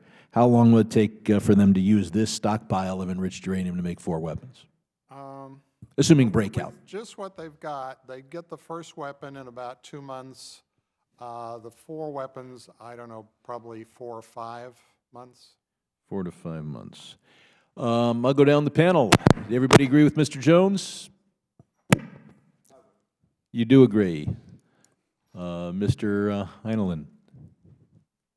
Is he, I would like to add to the picture another part, which is the unknowns. It's an easy to talk Right. about this, what we see, but the most important thing is to reduce the amount of unknowns. Are there additional centrifuges? If there are there additional stocks? And I think that this is where the whole focus... Based on what we do know, and one of the advantages of this agreement is we're inspecting a few things we hadn't been inspecting before. But answering the question Mr. Jones did, do you agree with him, basically 4 weapons in 4 months? I think it will take longer than 4 months, but the first weapon will be there in 2-3 months. Okay, and Mr. Albright? No, but it's, in terms of the first one in 2 months, yeah, around that. But I think to get to 4 or 5, I would probably just multiply that number by 4 or 5. So you're talking about 8 months. Okay, so and there may be... tend to agree, first weapon in 2, fourth weapon in 4 to 8. I'd point out that if we lose this game, it's not because of who was calling the plays in the final quarter. We didn't field a team for the first 3 quarters. From 1996 to 2010, although this committee did everything possible to pass no sanctions, they were stopped by 3 successive administrations. Our effective sanctions against Iran began in 2010. Their program began 10 years sooner. We are now committed to this goal line stand, just a few yards from the goal line, and it's not clear which play we could possibly call. But we've got 3. We've got the voluntary sanctions, which is what we have now. That is to say, we have the sanctions we can get other countries to agree to. Then there's secondary sanctions, where you basically threaten a cutoff of world trade if they don't radically change their laws. We have the Iran Sanctions Act calls for that, but we don't do it. And then finally, there's a prospect of military action. If we took military action, would we be able to turn into rubble the centrifuges at Natanz and Fordo? Do I have an answer? Mr. Jones? Yes. Well, I've discussed that in my written testimony. Unfortunately, the centrifuges are quite resistant to bombardment because you have at Fordo 96 parallel cascades that can run. So you take out a bombing raid, and we saw this in World War II. You knock out the utilities, the plant goes down, but how quickly can it get back? And it turns out... Let me put up one other thing. And then the final possibility is that we threaten to hit every oil field and industrial and strategic target in Iran if they don't allow Mr. Wallace to go in with 400 experts, along with the entire panel, and just clean out everything. Thank you, Mr. And I don't think I have time to ask for your comment on that, so you can respond in writing. Thank you. We'll hold that thought, Ali. Thank you. Mr. Kinzinger. Thank you, Madam Chair, and thank you, Mr. Sherman. I thought those were great questions, and to the panel, thank you for being here. I'm having a hard time actually figuring out what the United States got out of this. I mean, you know, the Iranians got a lot. They basically got an implicit right to enrich uranium, and we have allies that are begging us in 321 agreements to be able to enrich uranium. We say no to allies, but then to enemies, we basically give them the right to enrich uranium as a reward for doing it the wrong way. I mean, I guess I'm really having a hard time figuring out anything that the United States gained besides being able, I guess, for the next year to go in front of the American people and say that we won something, but then that'll only be proven wrong by history. This, to me, is like the equivalent of a police officer pulling somebody over for DUI and the person in the car saying, well, Mr. Officer, I'll be happy to pull over, but you have to let me have the keys in the car with the engine running, and I'm not going to get out. And then the officer saying, you know what, that sounds like a fair deal. That's a good deal for me. So I'm having a hard time with that. I also, you know, think back to what happened in North Korea. And I remember the agreement that was hailed as, you know, the peace in our time of the Korean nuclear agreement in North Korea, that they were going to not have a nuclear weapon. And in fact, I remember reading some of the editorial papers that basically said this was a huge victory against the war hawks and for the people that said diplomacy could never work. And then a year later, North Korea has nuclear weapons, and that's something we're dealing with today. And that, I think, is a regime that, as threatening as they are probably less threatening than what would happen if the Iranians got nuclear weapons. And I think of how the sanctions went down, even and I know Iraq is a touchy subject, so not talking about the war in 2003, but the inspection regime in the 90s, this cat and mouse game that occurred and everything like that. So I'm trying to wonder what the enforcement, I'm trying to figure out what the enforcement mechanism on our end and the motivation to prevent Iran from playing the cat and mouse game. And the second they do, is this a matter of, okay, well, the deal's off and we're back to the full sanctions, but I get no indication that that's the case either. I want to ask the members of the panel both about the North Korean parallel here and something we ought to be concerned with, and your words of wisdom on that.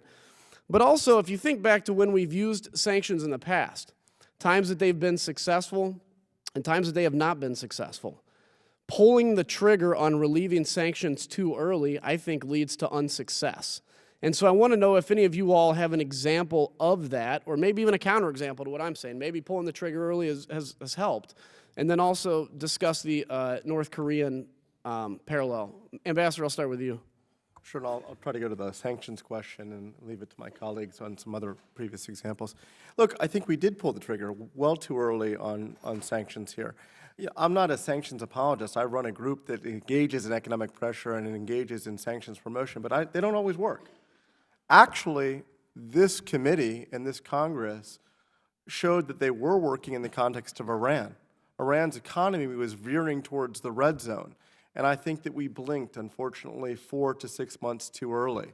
There are many more examples of sanctions not working historically than they have worked. I would argue that our sanctions on Iran were maybe the most effective, but we unraveled them too quickly. There's no secret here. There are only 4 tools in the tool shed: sanctions, diplomacy, a military option, and covert action. A serious foreign policy would engage in all of them. Unfortunately, we just dialed back the sanctions when they were just about to have the great fundamental impact. It's like, in essence, if you look at those old 1980s shows when, you know, the investigator always should punch the bad guy one last time and you know it, and he walks away and the bad guy gets up. Mr. Jones. A Roadrunner episode is coming to mind. So, I want to first say that much of what you said sounds like you were reading off my sheet here. Maybe I was. Thank you. But on North Korea, I want to point out how these failures are damaging U.S. credibility worldwide. I was discussing Iran with some Canadian intelligence analysts a while ago, and I gave my pessimistic views on Iran, and one of the Canadians said, but the U.S. administration said they're not going to allow Iran to get nuclear weapons. And before I could say anything, one of the other Canadians said, that's what they said about North Korea, too. And these are our friends.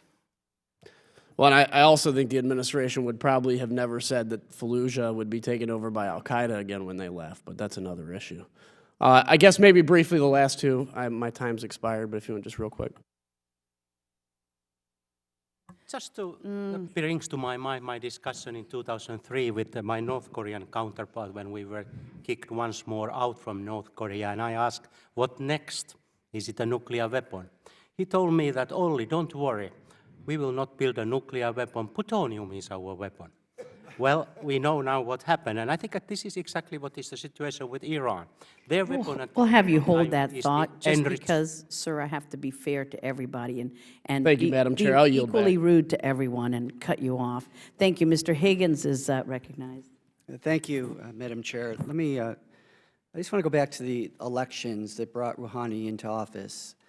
You know, there were 6 candidates running. Rouhani ran against the policies that created international isolation. He ran against the policies that created sanctions, and he won the election. Now, Iranian elections aren't like United States elections. Rouhani could not have won without the supreme leader, Khamenei, willing it. In fact, in Iran, if you don't get 50% of the vote, there's a runoff. Rouhani got 50.6% of the vote.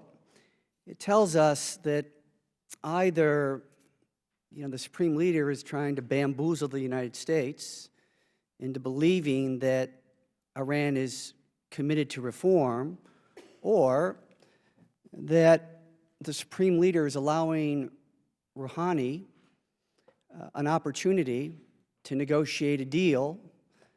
But the big question is, we don't know if it's a deal that we can live with. And we don't know if it's a deal that the international community can live with. You know, there's 3 generations of nuclear proliferation in Iran. The first one was basically a glorified national science project. Iran, 10 years ago, had 164 centrifuges, which is basically the machinery that spins uranium at supersonic speeds to produce weapons-grade fuel. Today, Iran has 19,000 centrifuges. It has a multi-billion-dollar atomic infrastructure that has given Iran breakout capability, which means that Iran can produce now weapons-grade material before we can detect it and act against it, which is in fundamental conflict with the objective of the United States. And that is, Iran will not get nuclear weapons, not the containment of the nuclear weapon once they get it. So the objective of prevention may be lost. And in addition to 19,000 centrifuges, Iran also constructed its first heavy water reactor for plutonium enrichment, another bomb fuel. There wouldn't be this discussion, and Iran wouldn't be at the table unless we imposed sanctions, because that's the only thing that they respond to. I think if we take sanctions off the table, you take away the leverage, assuming that Rouhani is sincere about this. He ran the nuclear program for 10 years prior to his election as president, and the only leverage that we have. Remember the Iran-Iraq war. They were at war for 8 years. It was basically a standoff. Nobody won. Khomeini said that upon basically calling a truce, it was like drinking poison from a chalice. Then the United States went in Iraq and did in 3 weeks what Iran couldn't do in 8 years. And guess what Iran stopped doing? Enriching uranium. So, you know, we've been through this. And I think the United States gets played by leaders in Iraq. They push us away when they're doing well. They pull us in when they're being challenged. Same in Afghanistan and the same in Iran. I think we need to be very careful as a nation before we begin to provide relief from sanctions, because the Iranian economy is a mess. It dropped 6 percentage points last year. They don't even have the capacity to refine the oil that they produce for so many other countries. Europe stopped buying oil from Iran. China, who continues to buy oil from Iran, said, we'll continue to buy it from you so long as it's deeply discounted, which further hurts Iran.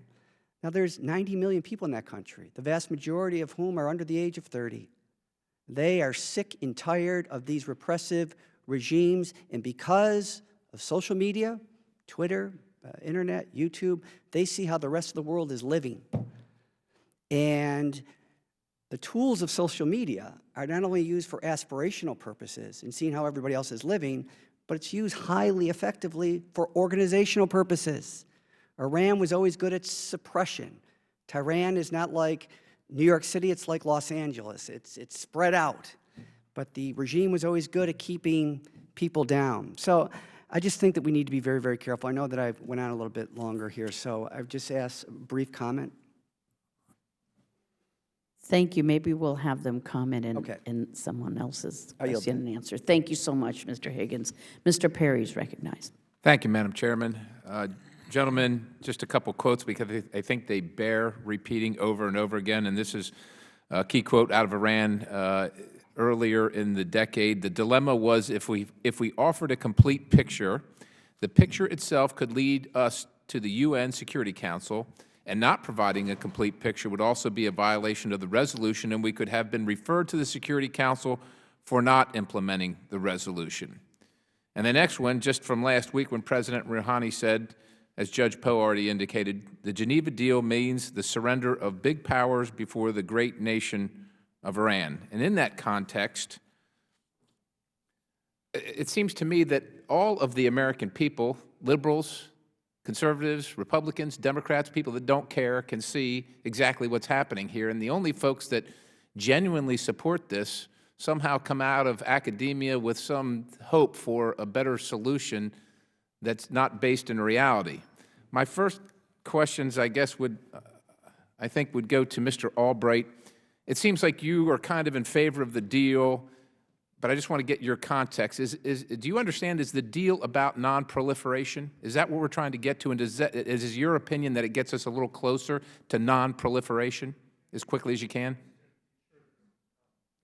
The goal of the deal is to ensure that Iran does not get nuclear weapons. But again, it's the comprehensive solution that would get this, right. not the interim deal. But we don't trust these folks, and they have no reason to have our trust. They haven't done anything to earn it over a period of time. Now, there's a 3-year study recently published by the Pentagon that intelligence agencies are not yet organized or fully equipped to direct or detect the development of nuclear weapons or the ramping up of existing arsenals in foreign countries. Are you familiar?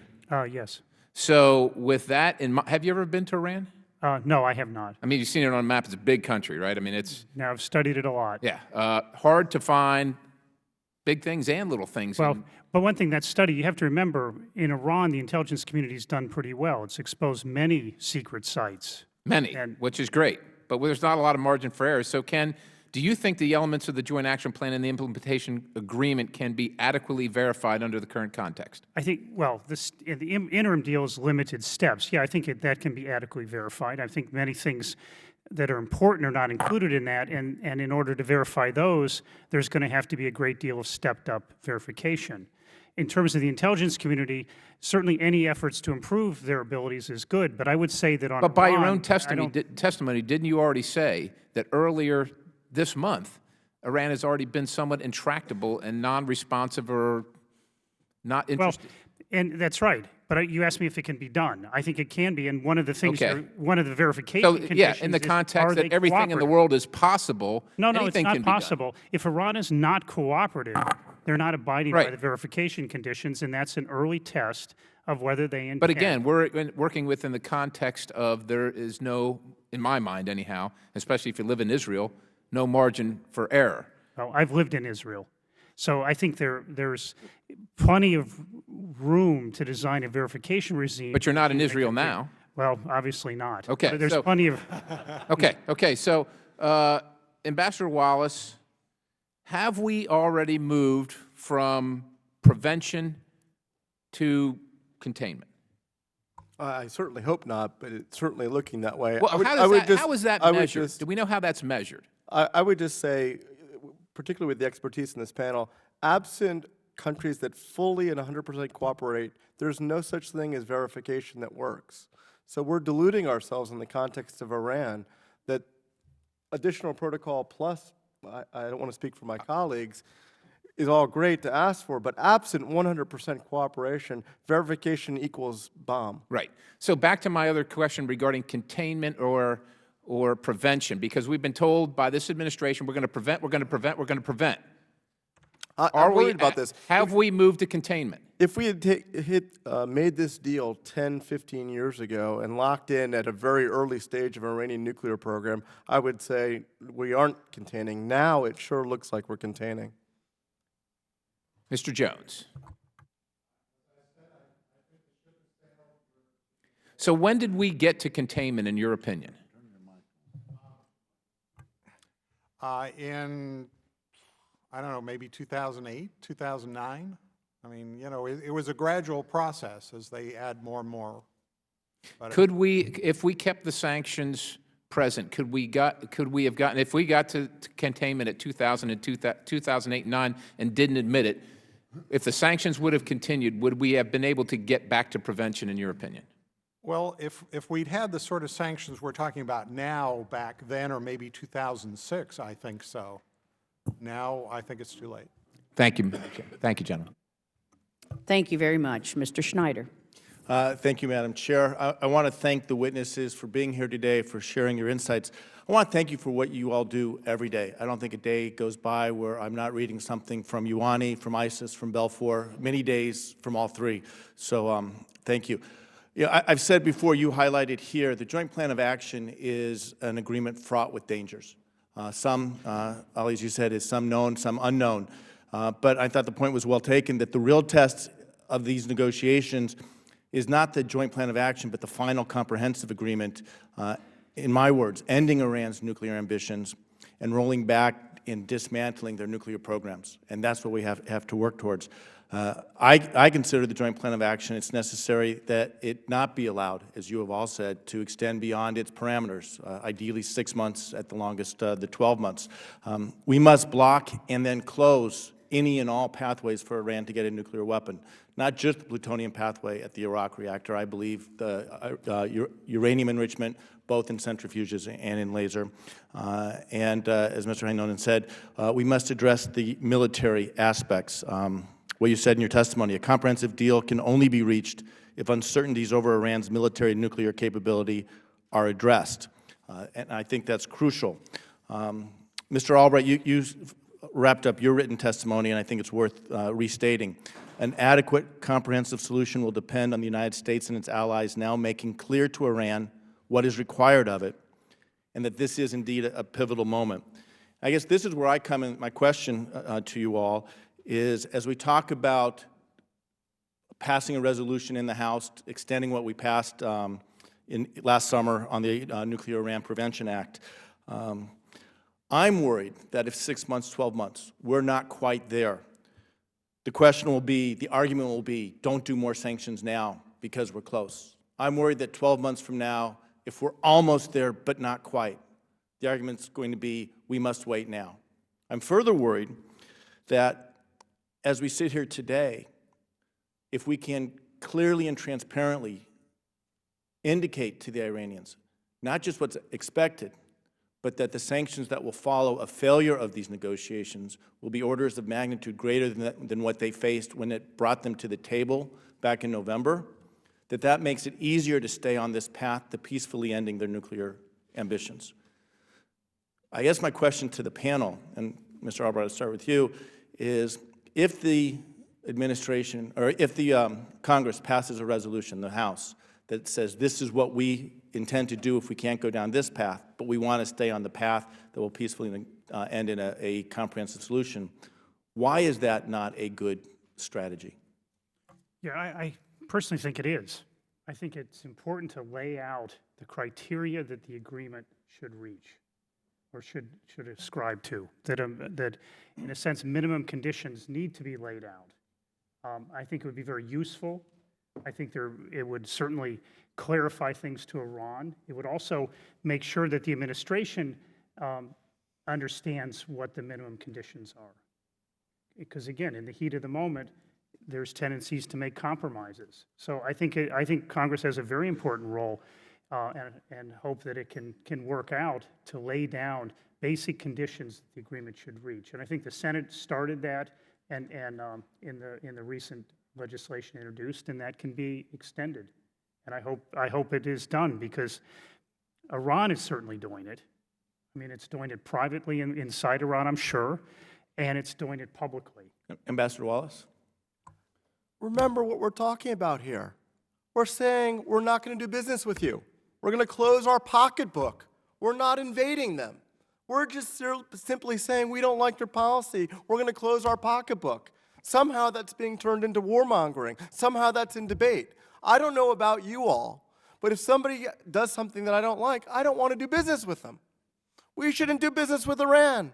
That's what we're debating here. Is that so controversial? We cannot allow partisanship to enter this debate and say that we're somehow warmongering because we don't want to open our pocketbook. Mr. Heinonen?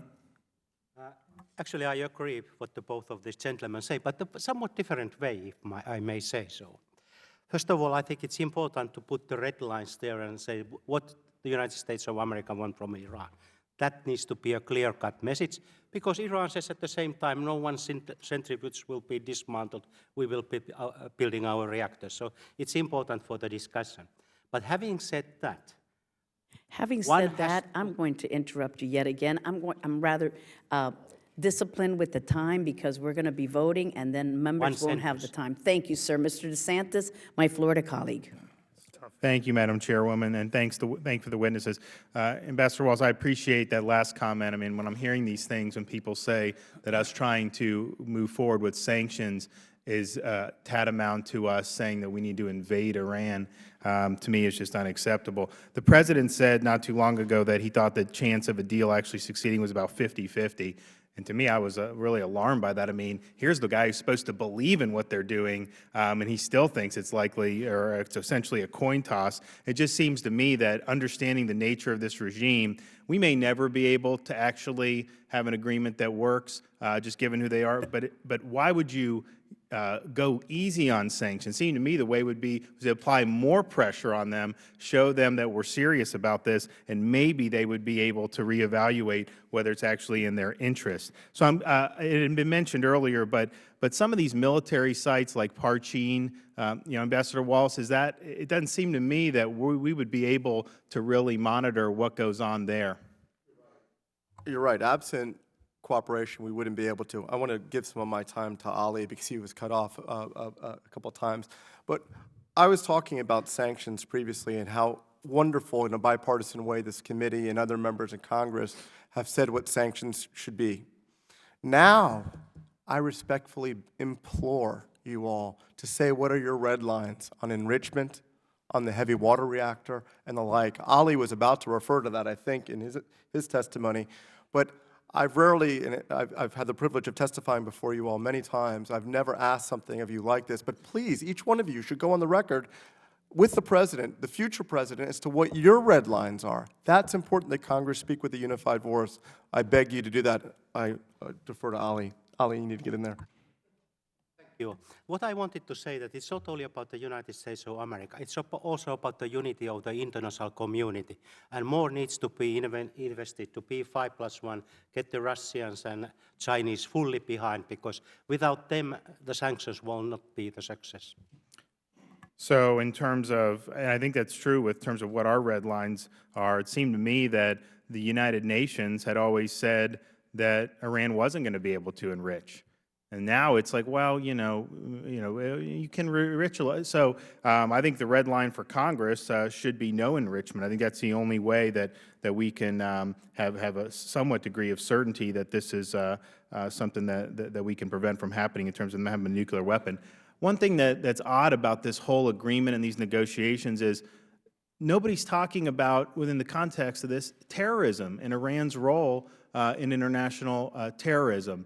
And I worry they're the leading state sponsor of terrorism. They've committed terrorist acts against the United States, going back from the embassy takeover to Beirut, which they were involved in. They were attacking our service members in Iraq with EFPs. How could it be that we're just kind of just acting like that the terrorism aspect doesn't exist? This seems to me to be a very serious shortcoming for this agreement. Does anyone want to weigh in on that? Let me just say, I think I've worked on many agreements. I mean, typically the nuclear is roped off. I mean, that's been the tradition, but it doesn't mean the terrorism issue can be let lie unsettled. And I think Congress is going to have to face, in reviewing the lifting of sanctions, it'll have to review that condition. My understanding is that's part of the law.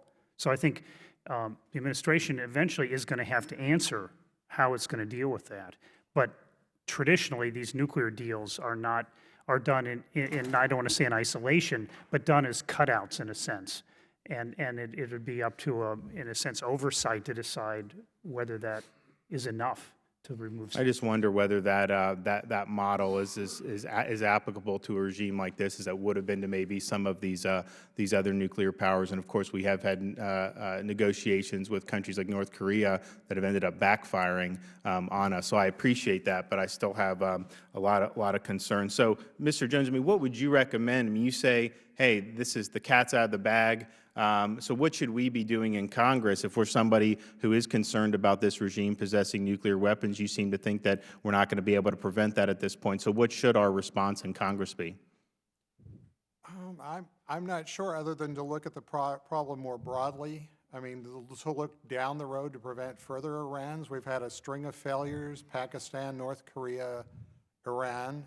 We're looking at possibly now Saudi Arabia. Even Turkey's suddenly shown interest in. Thank you, Mr. Jones. Thank you, Mr. DeSantis and Mr. Vargas.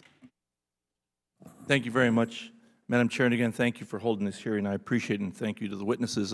I'm usually a rather optimistic person, but I'm not optimistic at all, and I continue to think that this interim deal was a mistake. In fact, I think it was a terrible mistake. And I hope that I'm wrong, but I continue to think it was a mistake. I think we're naive in these negotiations. I think that this notion that these are just a tiny easing of the sanctions, I think, is wrong-headed. In fact, just the opposite. I think that this easing of the sanction is, in fact, going to allow their economy to blossom and to take off. I think it's a terrible mistake. And it's going to be very hard, I think, afterwards to try to put the genie back in the bottle, to get these sanctions going once again. And another thing that I'm very fearful of, I think the 6 months is going to turn into a year, and then they're going to ask for more time, and aren't we close? And it's going to continue to slide and to be more and more problematic. And in fact, I think all we have to do is really listen to the Iranians themselves and what they're saying. I mean, Iran's leaders recently made it very clear that they have no intention of coming into compliance with the international obligations in the nuclear arena. I don't think they have any intention. In fact, I'd like to read a transcript very quickly here from Fareed Zakaria, who's the host of CNN, and Rouhani. Iran will absolutely retain its enrichment. That's what Fareed asked. And he goes, it is our, and this is Rouhani responding, it is our national pride, and nuclear technology has become indigenous. And recently we have managed to secure very considerable prowess with regards to the fabrication of centrifuges. We will not accept any limitations.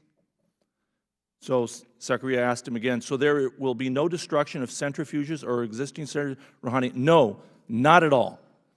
I think they've made it very clear where they want to go with this. Interestingly, they say it's not for, he goes on, they ask him later if it's for a nuclear weapon, and he says, no, no, of course not. It says, and to know that when, from a religious point of view, religious leaders, to be more specific, the great and eminent leader of the revolution announces and states that the fabrication and the stockpiling of nuclear weapons is haram, religiously forbidden, this should tell you that we don't want to build the bomb. And yet everything they've done is to build the bomb. Everything they've done. Does anyone disagree with that? Does anyone believe that what they've been doing so far has been, in fact, for peaceful purposes? Does anyone there? Nobody? Yes, sir. Can I add just one thing to, because that interview was very important, and one thing that didn't get quite explicated is Rouhani also said that he wants 20,000 megawatts of nuclear power and for Iran to provide the fuel for this. Well, I did some quick math. That's like 1 million or 2 million centrifuges, not 19,000. So that gives you an idea of what the Iranian view of this is. Thank you. No, thank you, and I appreciate that. And I do think that, unfortunately, that we eased up on sanctions right when they were starting to work, because I do think that we should have put the real question to them: do you want an economy, or do you want a nuclear weapons program? And I think tightening down the sanction was the right way to go, and I think that it was finally working. And easing up now is going to be just the opposite. It's going to be so much harder now to get things back on track. I'd like to ask you, Ambassador, about that. What do you think? And I know that you do this every day, but I'd like to hear you again on this. Sure. I thank you. I prepared a quick chart for this. Congressman Deutsch and I talked about this, but this shows sort of the oil production that is happening now on a daily basis in Iran, around $1.2 billion a day, and presumably going up. This green line shows where it would go down to, which would be about 334,000 barrels a day, assuming a trending out over the course of the year. The next time the administration says it's really only $6–7 billion of sanctions relief, ask them this question: $27 billion alone just on oil sales, not even getting to the Iranian auto industry and the other sectors. I think this is a very powerful indication of what their sanctions relief is all about. Anyone else like to comment on that? Because I guess my point would be, it's not so much just the $6 billion. I think it's more than that. It's an economy looks at confidence. You know, is there confidence in the economy to take off? And I think that's the problem here, that all of a sudden the world has confidence that these sanctions are going to be lifted. That's why their economy is taking off. It's going to be very hard to impose sanctions once again. Yes, sir. Yeah, I think it. Yeah, maybe I'm by nature an optimist, but the thing to me that seems imminent or urgent to do is to send a signal that the sanctions are going to be fully enforced and they're going to be strengthened if the clock. Thank you very much, and I'm going to be a disciplinarian. We're going to cut it down to 4 minutes so that we can all get our questions in, and I apologize, Mr. Can you cut it Weber. down on the next Mr. person? Weber's Can you cut it down on the next person, Madam Chair? Yes, of course we can. Thank you. Go ahead. All right. Does any of y'all on the panel, November the 4th, 1979, ring a bell? That's the day that they took hostages, Iran did, at our U.S. Embassy. You know how long they held them for? 444 days. So November the 4th will be the 35th anniversary of that hostage taking. They've been exporting terrorism for almost 35 years. I'm going to follow up on what Adam Kinzinger said when he said, what is the U.S. getting for this? They've been exporting hostages forever. I mean, they've been exporting terrorism forever, And what are we getting out of this? We're getting told that, as Mr. Wallace said, that we're somehow warmongers because we want to strengthen those sanctions, because we want to make them come to the table and negotiate, and they're about to do that. So y'all work with me here. Any of y'all think 35 years is a long time? Simple yes or no question. That's the easiest one I've had in a long time. That's a long time. Y'all all agree that is 444 days a long time? If you're a hostage, yeah. It is a long time, isn't it? Now, do you agree with Brad Sherman's comments that the first 3 quarters of this game, quote unquote, we've been missing in action, that we're down to the goal line stance? Do y'all agree with that? I'm getting a no from Albright, I'm getting 2 over here, and the guy in the green is just kind of contemplating that. He's not admitting to nothing. But here's the point. If we continue to hold them under sanctions for 444 days, we haven't taken their hostages. We haven't had an act of violence take them by violence. So if we make them toe that line, excuse me, then we can't be accused of being violent or being oppressive. By their own words, they want to wipe America and Israel off the face of the map. Now, have we threatened to wipe Iran off the face of the map? Anybody? Have we threatened to wipe Israel? Mr. Albright, you lived in Israel. Do you have any family living there now? No. Okay. Mr. Wallace, you said 100% cooperation was needed, and we would know that pretty quick if we're not going to get that in verification. Should we give them 444 days? I'm very skeptical. They haven't shown any indication they want to cooperate, and there's no verification with not cooperating. Excuse me. Mr. Albright, you said we ought to lay out minimum conditions earlier in the negotiations. And the guy in the green, I can't pronounce your name, you said we ought to have a red line. We don't have a real good track record on red lines right now. Would you be in favor of military action if those red lines are passed? Would that be one of the conditions, Mr. Albright? For the red lines on the comprehensive solution, no, of course not. It's the red line that has been articulated by President Obama is that if they'll be prevented from getting a nuclear weapon. Yeah, well, since they saw us bomb Syria with President Obama's red line, they know how serious we are. Well, the red line, the threat of military strikes has to be credible, and the U.S. is going to have to reestablish that credibility if it wants to deal with Iran. Yeah, well, we don't have a lot of credibility with the threat with red lines well, recently. I'm not. Syria's not Iran. I mean, well, I Syria's understand different that. than Iran. I mean, we didn't have a lot of vested interests in the. Mr. Schneider, I'm going to follow up on. He said in 12 months, we don't want him coming back and saying, "Look, we're almost there. No more sanctions." Do any of y'all think that Iran is going to be serious and that we have 12 months, or are we going to have 2 bombs, 4 bombs in 12 months? Would you want to go over and live in Israel, Mr. Albright, right now? I would, and Okay. I don't think that. Well, we're going to miss you. Yeah. The guy in the green. Would you live over there? Anybody else? And we are done. Thank you so much. You had the I've gotta full quit. 5 minutes, and Thank Ms. you. Frankel is recognized. Thank you. Thank you, Madam Chair, and I thank you so much for bringing this diverse panel, and really, this is very complicated. At least it is to me. Some of these other folks see it more simple, but I think we all agree that Iran should not be allowed to obtain a nuclear weapon, although, Mr. Jones, you think they already have one. Okay, so you agree they shouldn't have been allowed, but that's too late. The 3 of you, the rest of you think they don't have a nuclear weapon, or you're not sure? You think they do not? They do not, but they had the capability Okay. within 2 or 3 months of breaking out with that ability to have a nuclear weapon. And I think everybody here pretty much agrees that the interim agreement should not be the long-term agreement. Right? Absolutely. Right. But logic does tell me that, you know, in a give-and-take situation, Iran would eventually want all the sanctions relieved. Is that right? I think they already have that. So you think they have all the, okay. I think that their sanctions relief is far greater than what meets the eye. Their economy is booming right now, coming back very strongly. Certainly we could lift other sanctions, but we have to send a message that more sanctions are coming to stop that growth in the Iranian economy. That's a key thing that this committee can participate in.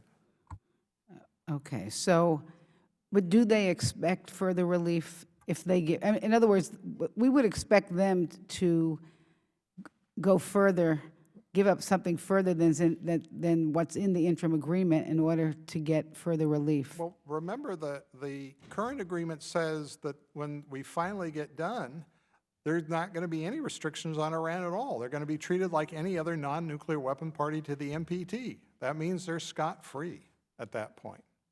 Well, not exactly. I mean, I would expect embargoes on military goods. I mean, there'd be counterproliferation sanctions. And again, we're talking, if this works as the administration has outlined, we're talking a deal that's extremely restrictive of its nuclear program, and the conditions last 20 years. They've dealt with the IA concerns. Their weaponization or past weaponization infrastructure is under verification. They have shown cooperation. So I think it's, when the sanctions would come off, Iran would have had to have met many, many conditions. And so it's not at all like the interim deal. And Mr. Jones, do you rule out or do you advocate any kind of military action? No, I think it would take a full-scale war with Iran, and I don't see that the U.S. is in any position to embark on such a war at this point, which is why I think there's nothing we can do. I mean, if we could take military action, then Iran wouldn't have nuclear weapons or wouldn't have them for long.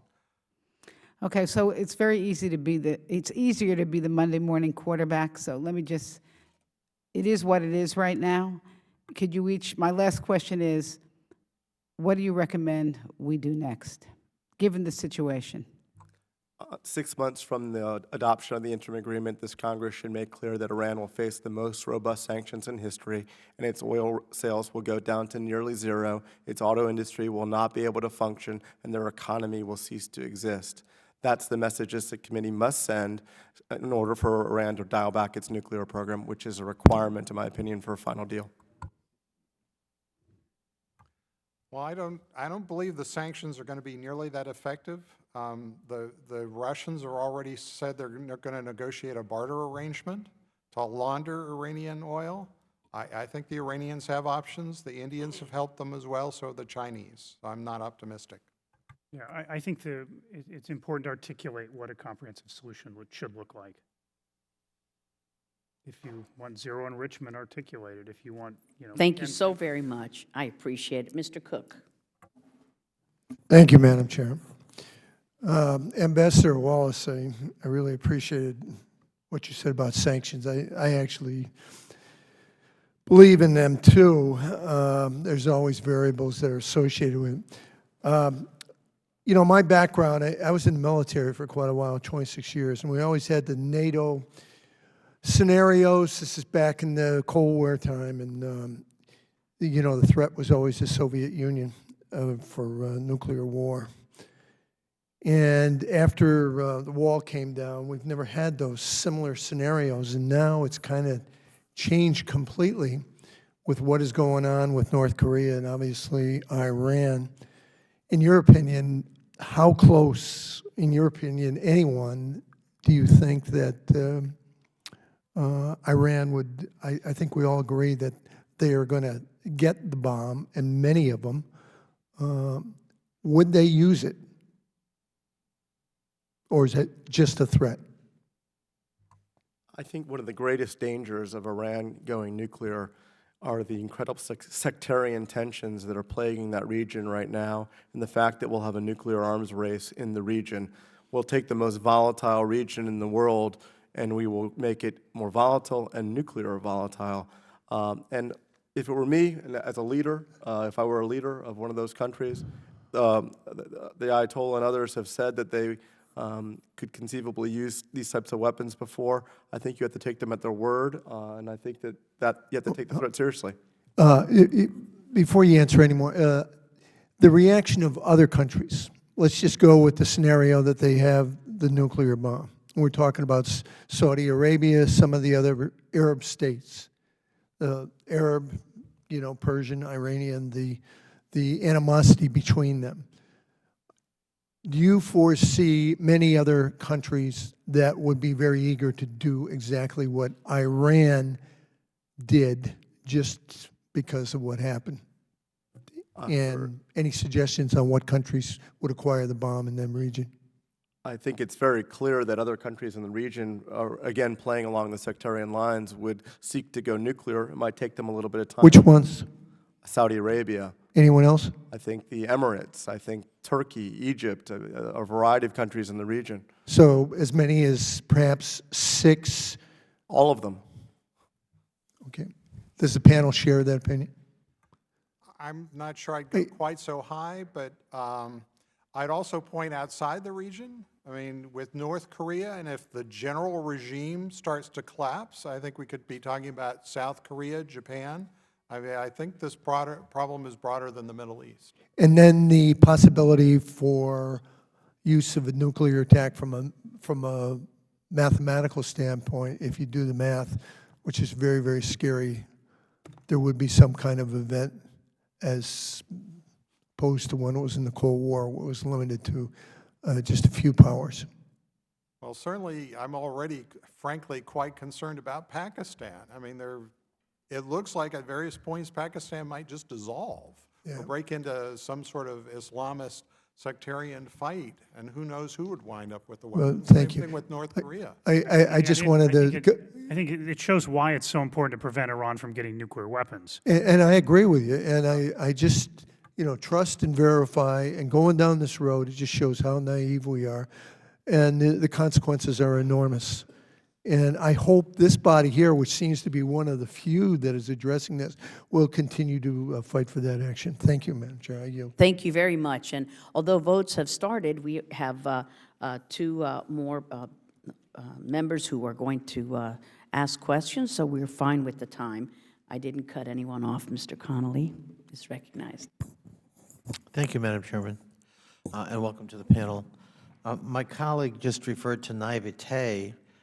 I'm not sure what he was referring to support an interim agreement that is supported by a number of the players, main players, trying to get Iran to desist, might be wisdom rather than naivete. We don't know yet. Mr. Heinonen, were you involved at IAEA in any of the negotiations with Iran or discussions with Iran or verification experiences with Iran? Yes, I was indeed.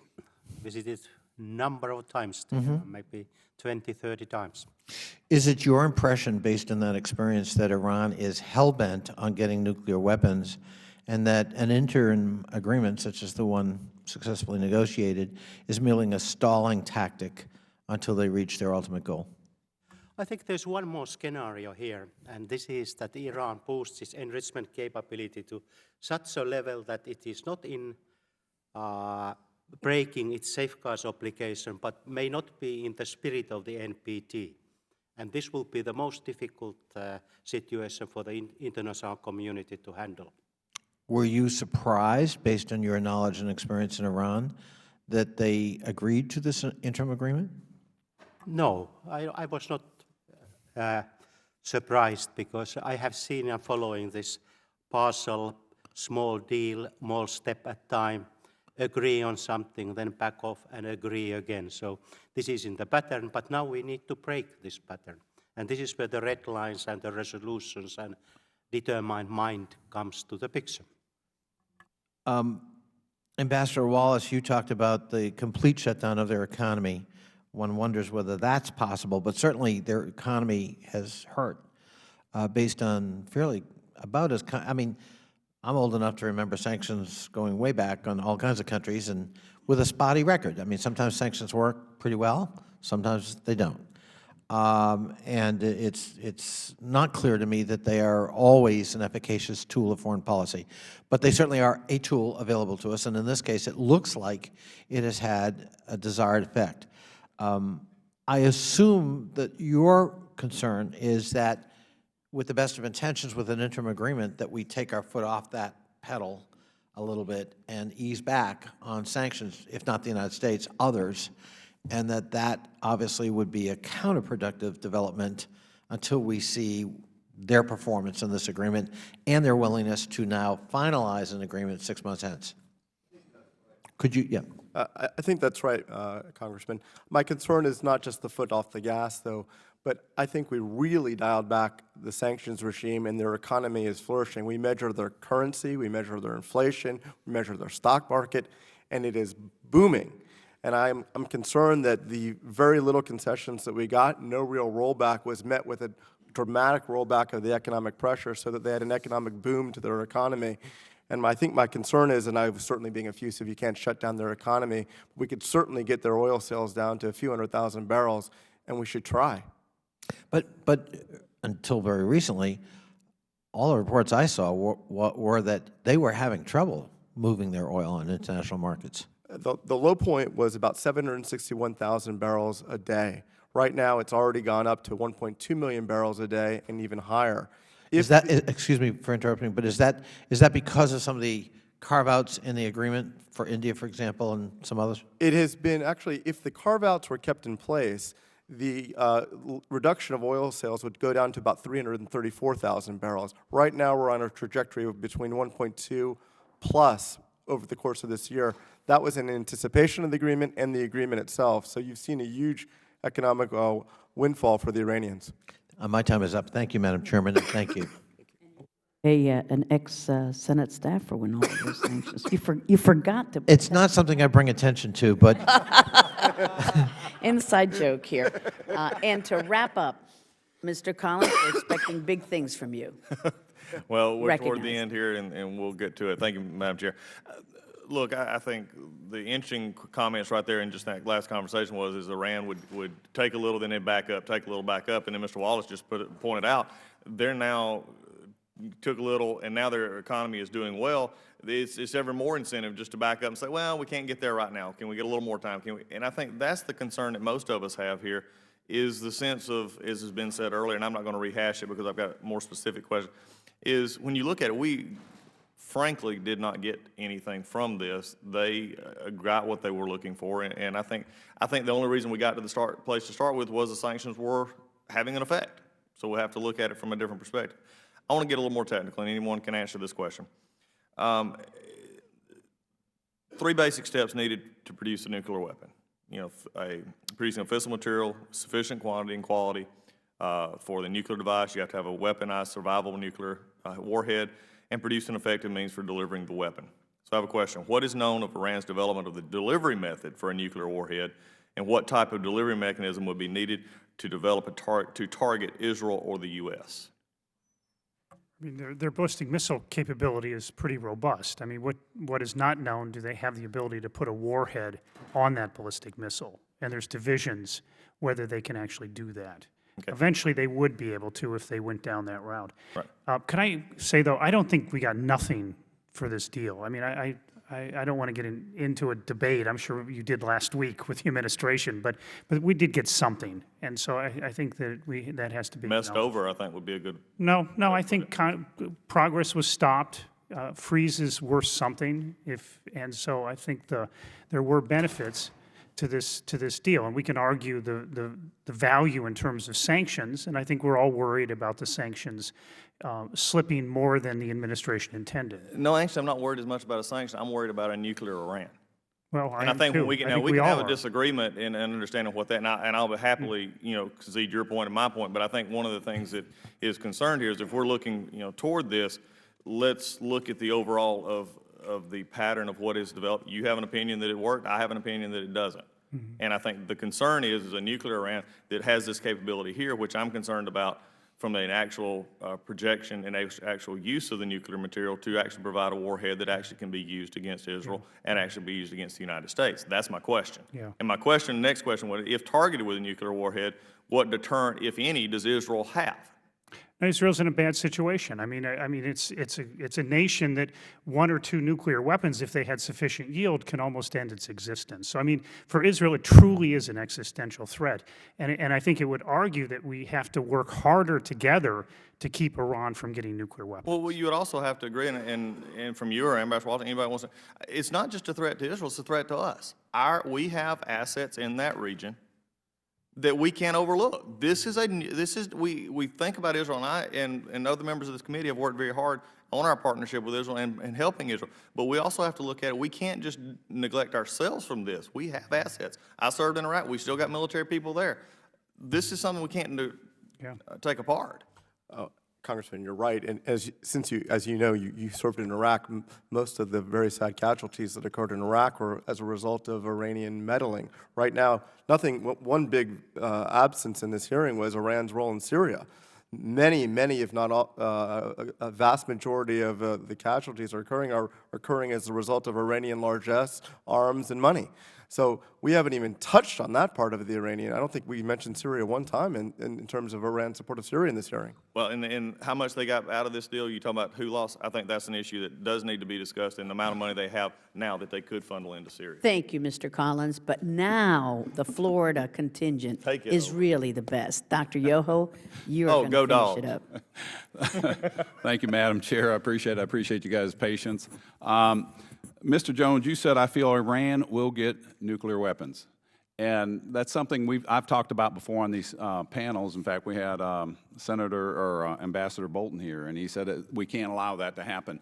But yet our sanctions been going on since pretty much 1979 at different levels. You know, they started off, more mild. We froze some bank accounts, and now we've gone all the way to where we prevented oil from being sold out of that country, and we've put these sanctions in place since 1979, yet from what I'm hearing from the four of you is within a year, I think if I understood this right, they're going to have 5 to 6 nuclear weapons despite our sanctions. So my question is, the sanctions, I know they are well-intended, and but they don't seem to have worked. So what else can we do? And Mr. Albright, you brought up that we need to work together, and I assume with our allies, to prevent Iran from getting a nuclear weapon. Number one, Mr. Jones, I asked you, do you feel like they're going to have these weapons regardless? I feel like regardless, but not necessarily in the near term. We should think of like Pakistan that developed these weapons in the late 80s, but it wasn't until 1998 that they actually tested. I mean, most of these countries take a long view. I think Washington tends to be sort of too myopic on some of this material. Also, just on the sanctions, I'd like to point out, as Ambassador Wallace has said, sanctions have certainly hurt Iran, but Iran hasn't stopped. And to me, that flips around the other way. It shows how interested and how determined the Iranians are to move forward and not give up. Well, and then if you go back and watch over the last 25, 30 years, there's been that cat and mouse game where they're building them, no they're not, yes they are. We always prove that, yes they are enriching. And if you look over the last 10 years, they've gone from a few centrifuges to over 19,000. Mr. Albright, what you were talking about, how do we prevent this? What is your idea of preventing them from getting a nuclear weapon? But how do you do that? Thank you, Ollie. What the primary or the priority is now is to make sure that Iran is tested on whether it's going to accept very serious limitations on its nuclear program and accept verification requirements that allow an adequate job to be done so that early detection is guaranteed and there's time for a response. So I think that's what needs to be done now, and there's a clock ticking that this can't be extended. See, I see that clock ticking since 1979. We've been working to prevent that, but I just heard you guys say there was 4 to 5 bombs possibly they'll have the capacity to build within a year. And so we can watch them for another 6 months, another 6 years. My feeling, like Mr. Jones said, is they are going to get one. Yeah. And what I'd like to focus on, what do we do looking forward, and how are we going to deal with it? Well, one is, I think we don't have to worry as much now about them getting 4 to 5 bombs in the next year because of this joint plan of action, that it did buy time. But earlier on today, you just said that, it was going to be about a year, and they would have 4 to 5 bombs, is what I understood. That's if they went to do it. It was a theoretical question if they went to do it. I think the joint plan of action has bought us time where I don't think they're going to try to do it in the next 6 months or a year if it is extended. So I think that's an advantage of this deal. What can we do if we look back retrospectively on sanctions, how can we handle this differently in the future going forward, other than sanctions? I mean, I think the diplomacy is the big thing we need to do, and I also think we need to prepare, like you said, Pakistan went ahead and developed bombs, India has them, North Korea has them. I think we need to have a different policy in place for when they do get one. How are we going to handle that? And Mr. I think that the focus needs to be moved somewhere else, and particularly for this so-called military dimension. If we all the time put all the effort on the enrichment program only, it's like a chain where you try to improve the strength of the chain by improving one ring, but the rest of the rings you leave, so the chain will be then strong. So there is a need for refocus and go really to that part, find what is there, what was going on, and then dismantle single-use and multi-use capabilities. And I agree with that. I mean, it's really the ultimate test. Are they going to come clean about nuclear weapons? And if they didn't work on nuclear weapons, are they going to provide the information to convince people that that's the case? And that can be tested quickly. Madam Chair, Thank you. Thank you. Thank you, guys. And I appreciate your time. Mr. Heinonen, I finally let you finish an answer. Not bad. 1 out of 25. Thank you so much, panelists, for excellent testimony. Thank you to all the members for wonderful questions, and thank you for the audience and the press for covering this. And with that, our subcommittees have adjourned, and 0 seconds to get to the floor. No problem.